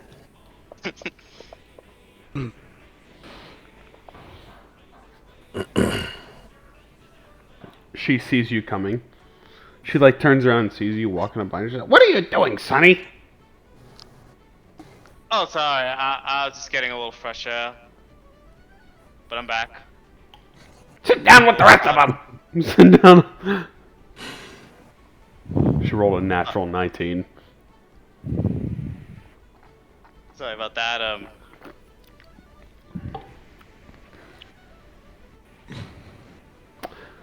We're going to commence the hanging unless you all have an individual that you want to test, that you think is a better candidate.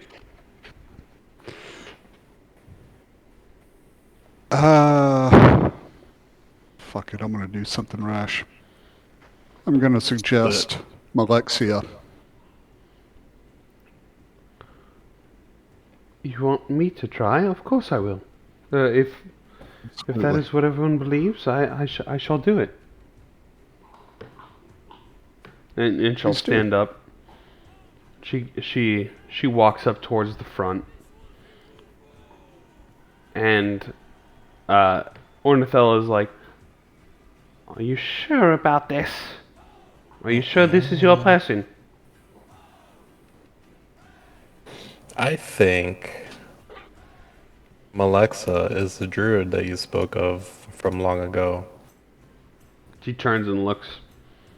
And Malexa turns and looks. "I'm not that old. I don't know what you're talking about. But I believe in the system." And she walks up and puts her head inside of the rope. And you'll hear the chief Ornithella count down. 3, 2, 1. And the rope doesn't hang her.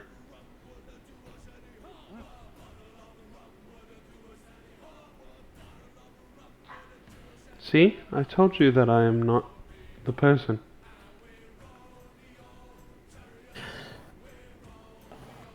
What if there was a way that you could manipulate the tree?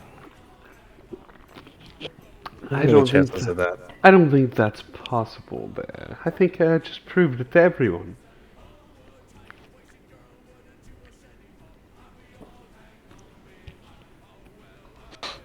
She smiles. I'll smile Yeah. back at her. Seems you're free to go for now. Indeed I am, for indefinitely, because I'm not the person. Oh, that is two things that we can agree on. You're not a person. What do you mean? I'll just ignore. Tell me, what have you done with the bodies after you've hung them? Have you buried them? She smiles. I haven't done anything, and that's terrible that you would assume I've done anything. Well, I didn't. You seem to be knowing a lot more than you lead on, and I find it strange that the crops, your crops have grown in record time, and have grown to be a lot better, which is great. Don't get me wrong. It's definitely something fishy, and nobody mentioned how you got rid of the bodies. And I'm assuming they were planted and used in and on your farm. I want you to give me a persuasion or intimidation check at advantage. And the DC is very low. I'm gonna do. You said persuasion or intimidation? Correct. I'm gonna do intimidation. Sweet. Because I lowered the DC, not because it was a good plot, because you nailed it on the head of what she actually did. And during that time, you'll see her start to twitch, like you'll see her eye twitch, like. And during that time, she'll go, "We've had enough of this." And she'll smile with this giant grin. And you will see this. Let me see if I can find the picture, because this is the first thing I want you to see, because it is something else. This is this it? Oh no. I keep seeing it and it looks like it's the right thing, but it's not. Did I save it as a picture yet? I didn't see it. Hold on, I gotta pull up the assets. Because it's the perfect picture for this. and you all will love this picture because it is creepy as fuck. So as she says, "I've had enough of this," she kind of waves her arm, and you'll see the tree. It turns into like this monstrous tree that springs to life. "We're gonna take care of them, and they will be the food for the Green Mother." That's where we're gonna roll initiative. Or should we end it here, or are we gonna continue combat? That's up to you guys. I'm kind of itchy for combat, but If you want combat, we can play it. Because I have the encounter, and it's level 1, so it goes by pretty quick, in my opinion. So it's up to you I guys. think we do the combat tonight. Let's do it. combat. Let's do it. And now I'm regretting doing combat. A 5 for my initiative roll. Not at -1 as last week. Yeah, Daniel with his -1. Critical failure.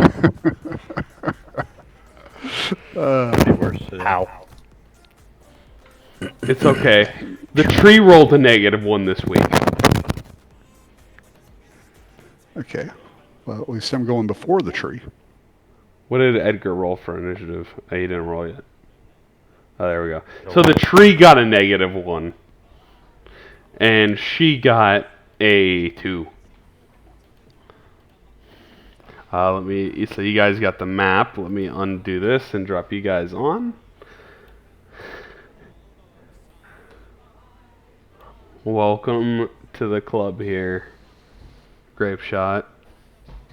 Yeah, buddy. Hmm. Welcome back, Vinny. Welcome to the Yeah, spell buddy. slots here, Barnaby. It's going down. You got spells tonight, I hope, Corey. They ain't healing spells. No, they're not. No, they are not. They're both at the bottom. Gastrointestinal improvement spells.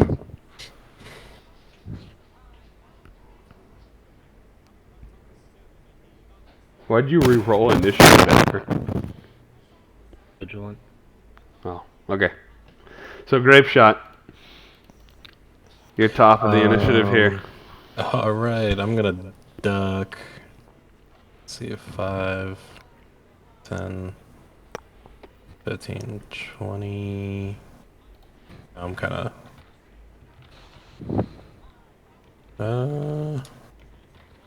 What's the range on my crossbow? 30. Yeah, I gotta go closer. I was here. 5, 10, 15, 20, 25. Gotta stay within range. I'm gonna shoot at Malexa, because I had enough for her shit. Nice. Misses. Damn it. You pull back and fire, and she ducks it. And she's just like, easy. That'll be my turn.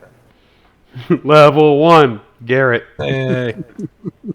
Alright. Pat told us it would go by fast just to lure us in. Mm-hmm. Damn you, Pat. 20. Alright, so here's what I'm trying to do here. I'm trying to like move quick and then I'm gonna do like the King of the Hill guy with the sand attack. I'm gonna throw the drug powder at him, Alexa. Throwing the powder at her. Yeah.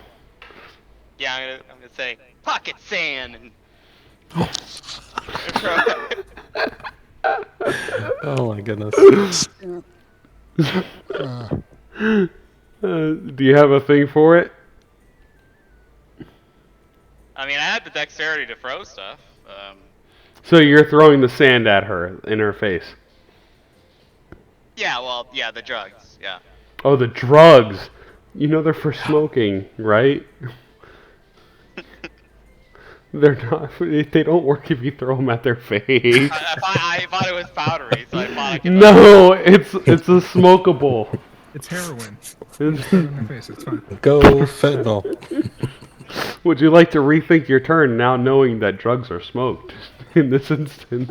Oh, fine. Well, I thought that was a good plan. Alright, never mind. Pockets, go pocket sand. All right, Dale. Damn. No, I'm just gonna.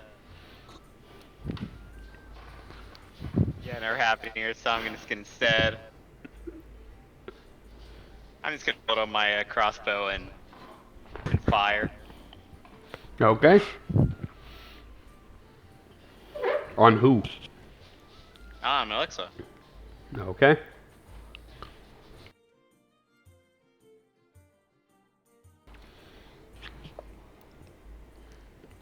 That is a hit. By the way, where's the chief? She's standing up there, but she's a non-combatant for the sake of this.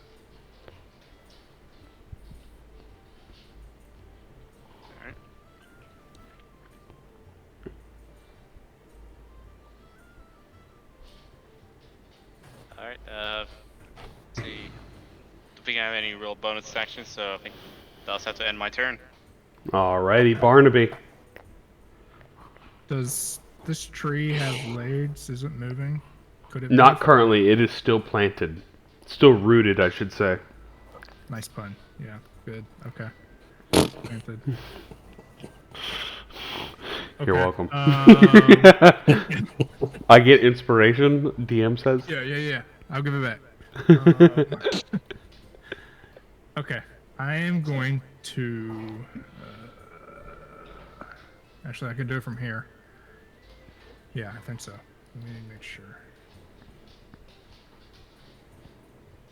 Yeah, buddy. Okay, cool.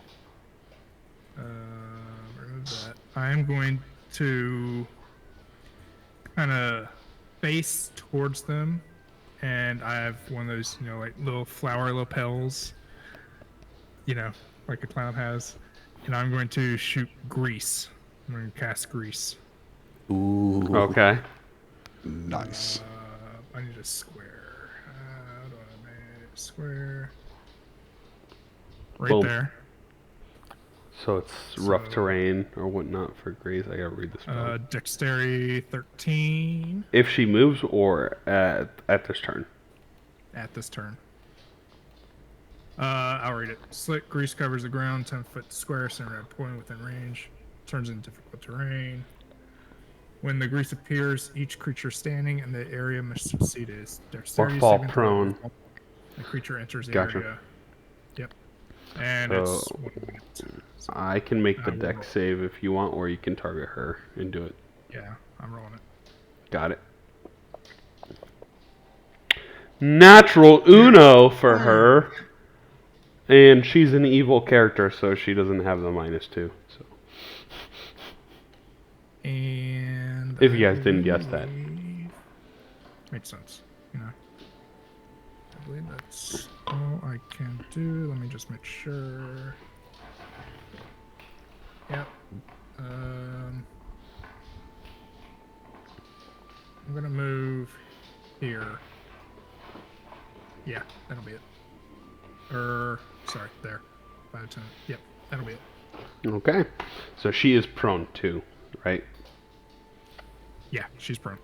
Got it. Okay. And she's also looking a little hurt. Like, even for taking the little damage she has. Edgar.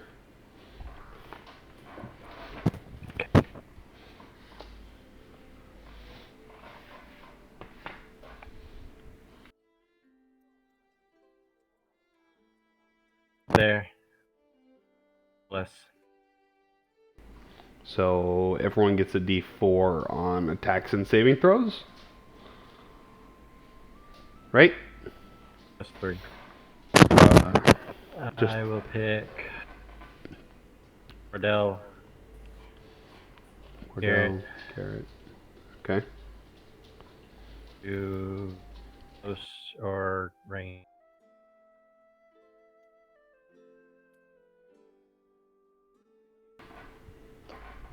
And who's the third? You? If Barnaby's close range, I'll give it to him.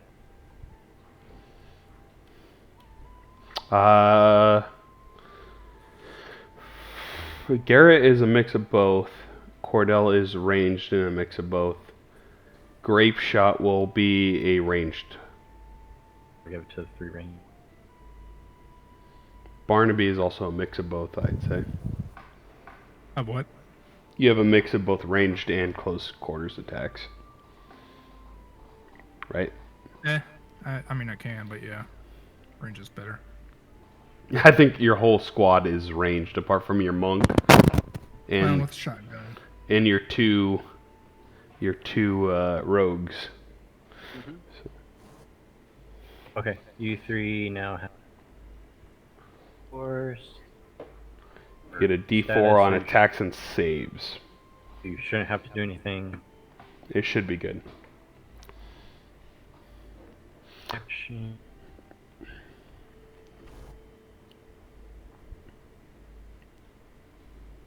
Man, I just realized it's going to be real fun when you get Spirit Guardians. That is probably my least favorite cleric spell. That was my action. Fuck.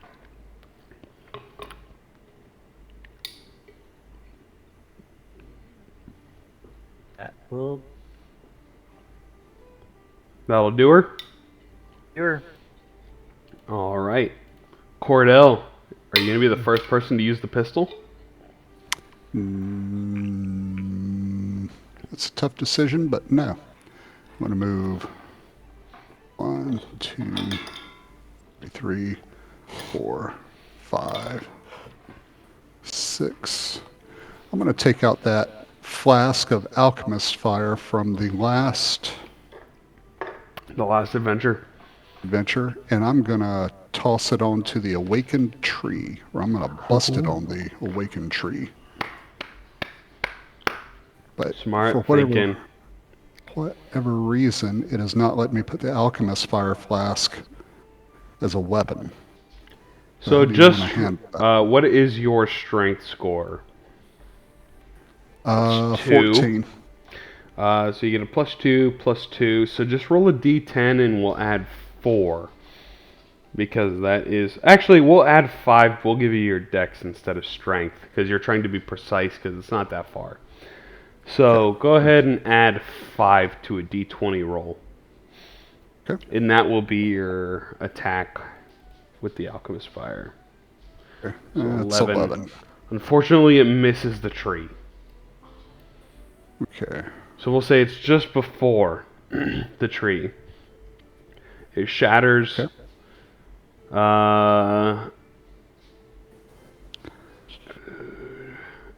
Unfortunately, it hits the grass, it catches fire, and then it kind of just extinguishes in the plains as it missed. Well, good idea. Dice rolls didn't like me. All right. Great idea. That was a fantastic idea. And I think that'll be my turn. It wouldn't be a Level 1? D&D turn without the bad guy getting to go, though. So she will use half of her movement to stand up. There is a penalty for moving in grease because it's half speed, I believe. So she can move all of 1 square, I believe. It is difficult terrain. So it's difficult. So she stands up as 15, and then it's 10 to move to get out of it. So she could move 1 more, which she will.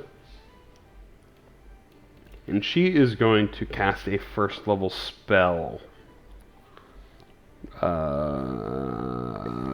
apologize. Did we add the D4 for the attack roll from the bless? You should, yes. So roll a Alright, d4. so- That does make a huge difference. You need a 2. Okay. And a 3 makes a hit. So go ahead and roll your damage on the tree.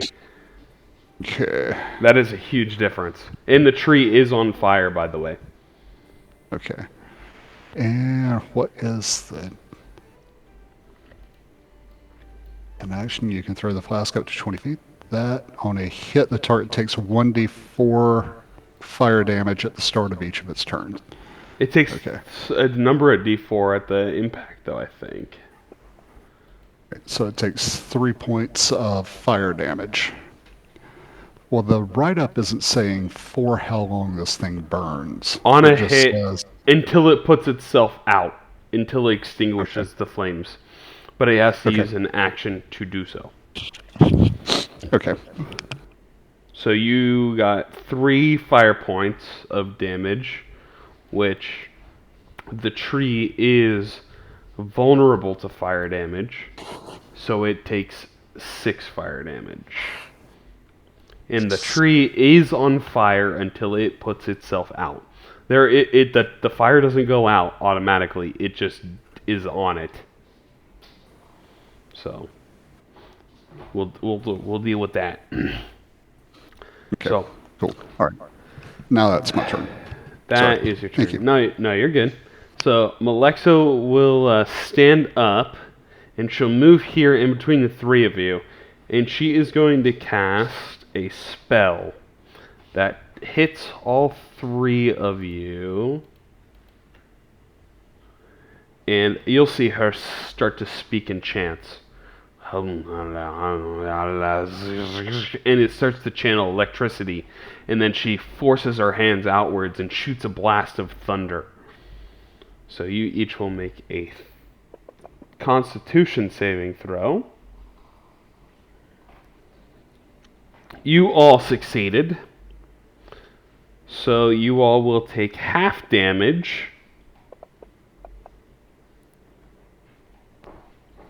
So you all took half damage, which was only... Goodness. It was only 7 damage max, halved to 3.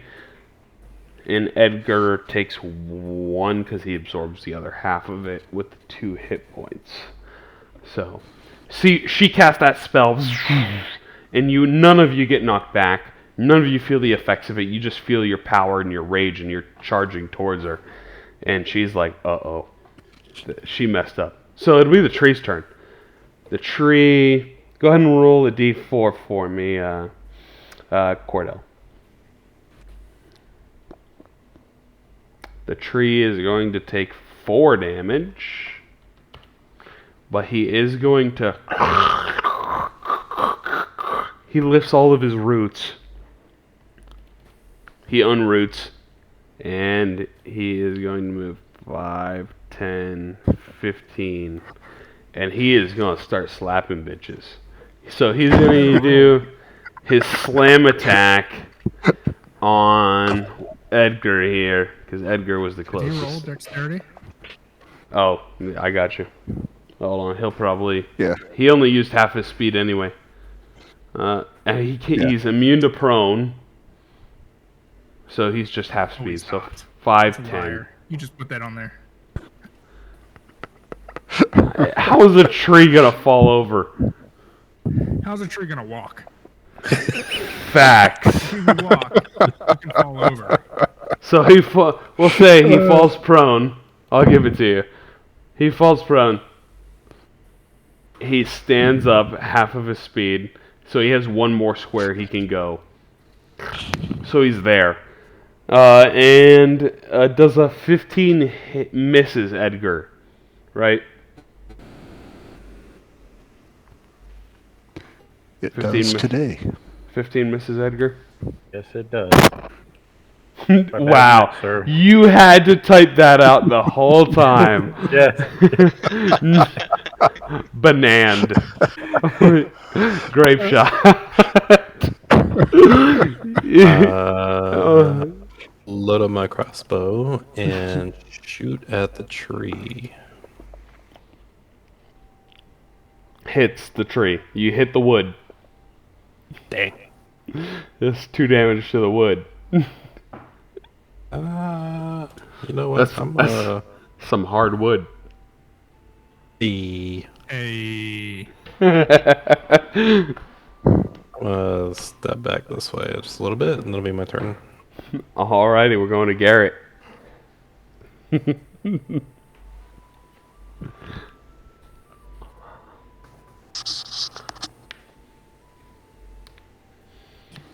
Alright, so I see that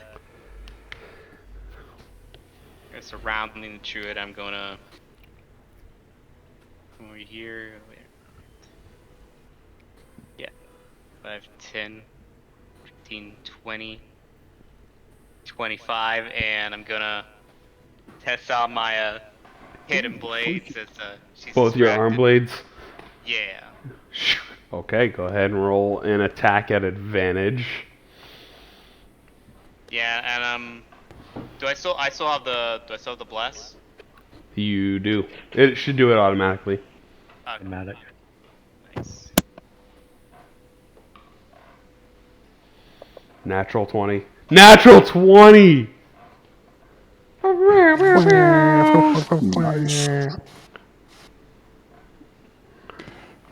Oh, yeah. Alright, so you said like about the hidden blades, like if I attack You do. again. You get your sneak attack on the attack. Okay. So go ahead and roll your sneak attack with the crit.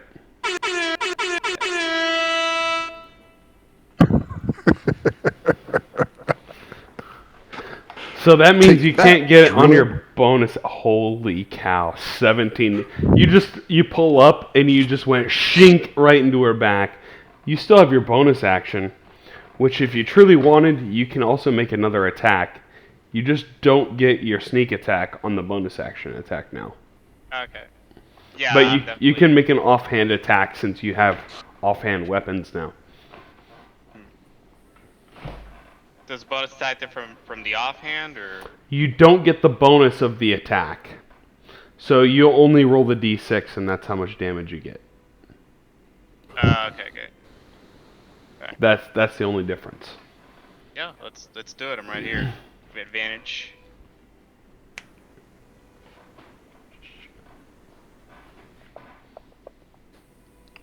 Hits. So just the d6. Roll a d6. And that's how much damage she gets. 1. Should just be 1. Because you don't get the +3. There we go. Oh, yeah, I'll need to fix that. Yeah, so if it's a bonus action attack, unless you're a monk, I think a monk is the only one that gets to add their plus bonus to their Correct. bonus attack. I don't know if there's another class that does. it's- There might be. It's 2-weapon fighting and Yeah, monks. 2-weapon fighting in monks. Yeah, that makes sense. Thanks, Dan. Yeah, I can adjust right here if I click on the primary hand and it goes offhand is. It's what's 1d6. offhand. Offhand is what you need. There you go. Alright, so is that your turn there, Garrett? Let's see. I used all my movement, so I can't really do much. So that'll be my turn. Alright, Barnaby. Well, I think it's time to pull it out. I'm gonna move right here. That's what she and said. I'm going to shoot her with my shotgun. That's what she said. Hey, it's a rifle, not a shotgun. Is it? Yes, it is. Okay. Also, Corey, you're way quieter just a this little week to than the you were left. last week. I'm quieter. Yeah, your mic is way quieter than it was last week. Give me a second. Yeah. Give me a second. Yeah. You want to point just a about little now? bit to the left since you said you were hanging to the right earlier this evening. What about now? You're What about better. now? You're better. Better? Yeah. Okay. Oh, that's loud. Give me a second. I'll fix it just... Mr. Fix It over here. Oh, never mind. Okay. I will shoot her now. Shotgun to the face. Misses! What happened to your... Oh, you have Maybe not. -4? Yeah, I got minus. It doesn't let you... Are you not using your dexterity? Oh, yeah, because you're not using dex yet. We'll get you an Right. intelligence-based shotgun. Wait, that still doesn't make any sense. It says base. Yeah. And it says piercing. Makes no sense. Is it Is it dex base? Yeah, it's martial. Dex. It should be dex based. Dex. Well, even then, it's still plus 4. Why did it give you -4? So a 10 would still miss anyway, but why is it -4?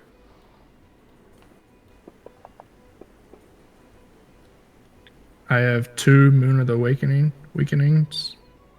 No, just 1. Yeah, I got 2. You have 2. So it should just be 1. Yeah. Daniel's sabotaging me. I only give you 1.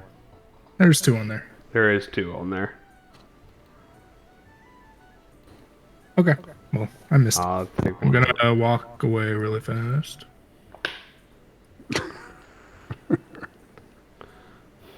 Yeah, that's 5, 10, 15, 20, 25, 30. Yeah. Alrighty then. Cut over here to Edgar. You're gonna love this combo. Remember this, because you're gonna hate me forever now for this. When you cast Sanctuary as a bonus action, dodge is my act.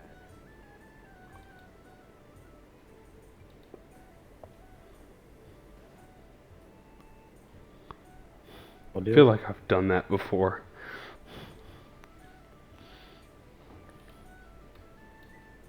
No, I feel like I've done that before in Ghost of Saltmarsh. Yeah, because they have That to sounds familiar. they have to swing at you. No, right? No, they have to. If they Roll before attack they you, they swing. have to roll a wisdom, and if they don't, then they have to. So if they swing at you, they have disadvantage and have to make a wisdom check. Yeah, I remember something like that in Ghost of Saltmarsh. That's brutal. PD flashback. Vinny's experienced that before with me in a room, and I decided to go first as the cleric rogue. Oh, yes. So that's your turn, right, Edgar? That's my turn. Cordell. Finish her off. I'm gonna take out. Finish her. I'm gonna take out my rapier and I'm gonna stab her. That hits. That. How would you like to do this? Ooh.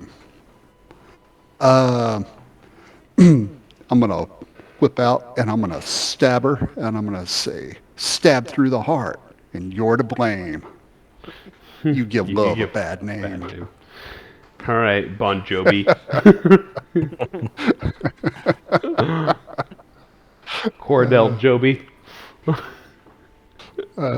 So you pull it out, shink, and stab it straight through her. And it's at that point you see her go limp and fall to the ground. You see a rune that you recognize as something that you may have seen before. Not anything that stands out to you immediately. It takes a little bit of observing and trying to figure out what it is. But it is the rune of the Green Mother. And it is her religious symbol has been implanted on the tree. That fades and the tree goes motionless as you all are out of combat. The tree seemingly has been corrupted by your druid friend here. Just as Brett said. That is correct.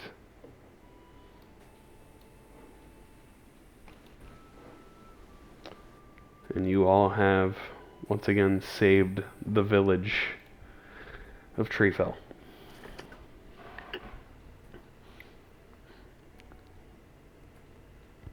As you all sort of Nice piece of work. gathering yourselves, Winifella comes up to you. I didn't know what was going on here. I can't believe that just happened. Is the tree? And she like pokes it with her cane. Okay now? The tree should be okay now. Oh, glory days. We should throw a celebration. What is your names? Fair travelers. Sea I am ghost. Cordell. Just kidding. My friends call me One-Eared Jack or LP, depending on how drunk they are. Oh.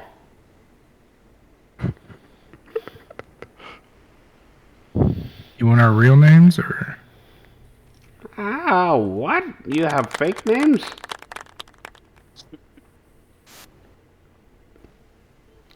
I am Cordell. Cordell.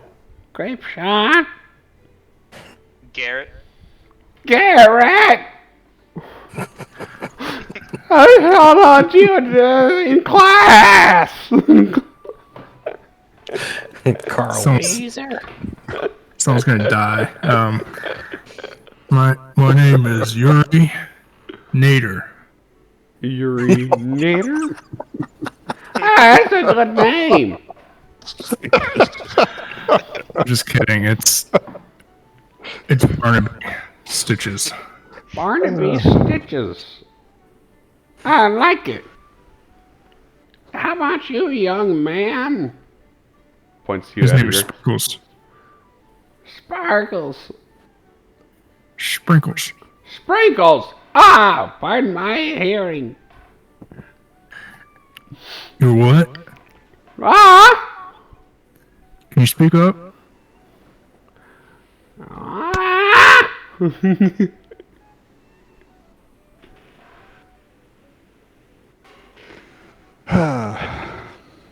So, you all are saving the village here of TreeFell from their murderer issue.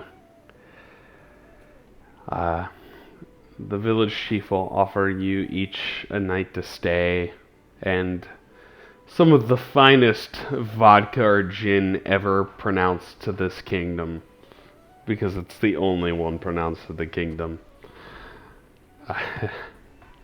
And she says it's on the house, and she will grant you all a pocket of 50 gold pieces.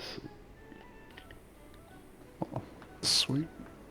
And she will also say, Sweet. do you see that farm out there? The one that she ran? That can be yours if you want.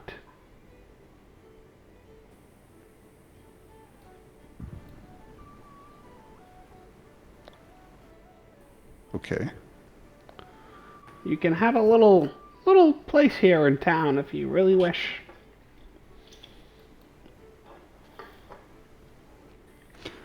Well, that is rather generous of you. But I think that before I make a decision on that, I'd like to get something to eat, something to drink, and have a little rest. Cheers! Let's do it then! Party tonight down at the tavern. Outstanding. And she hobbles her way over there. Let's go, everybody! I love this music for this too. It's so calming.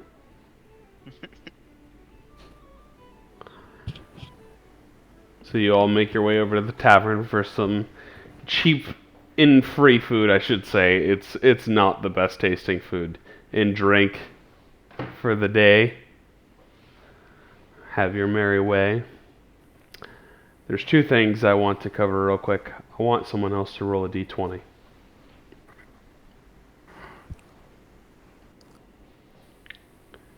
You notice it's I got it. midday. It is midday. And Worst roll for a Climb the halfling. ladder. you see it's midday, and you notice the same moon you had before was up in the sky.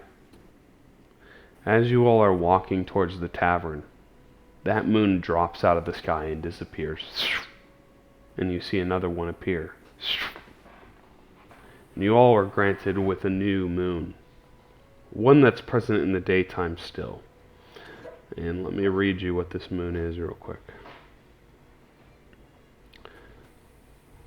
It's a moon that is shaped and muscular, very vascular on its sort of surface. Everyone experiences a +2 to ability checks and attack rolls. The Moon of Strengthening. So we're going to pick that up next time with the Moon of Strengthening, leading into our next adventure here. And you all are level 2. Yay! Woo! I get You more said that bonus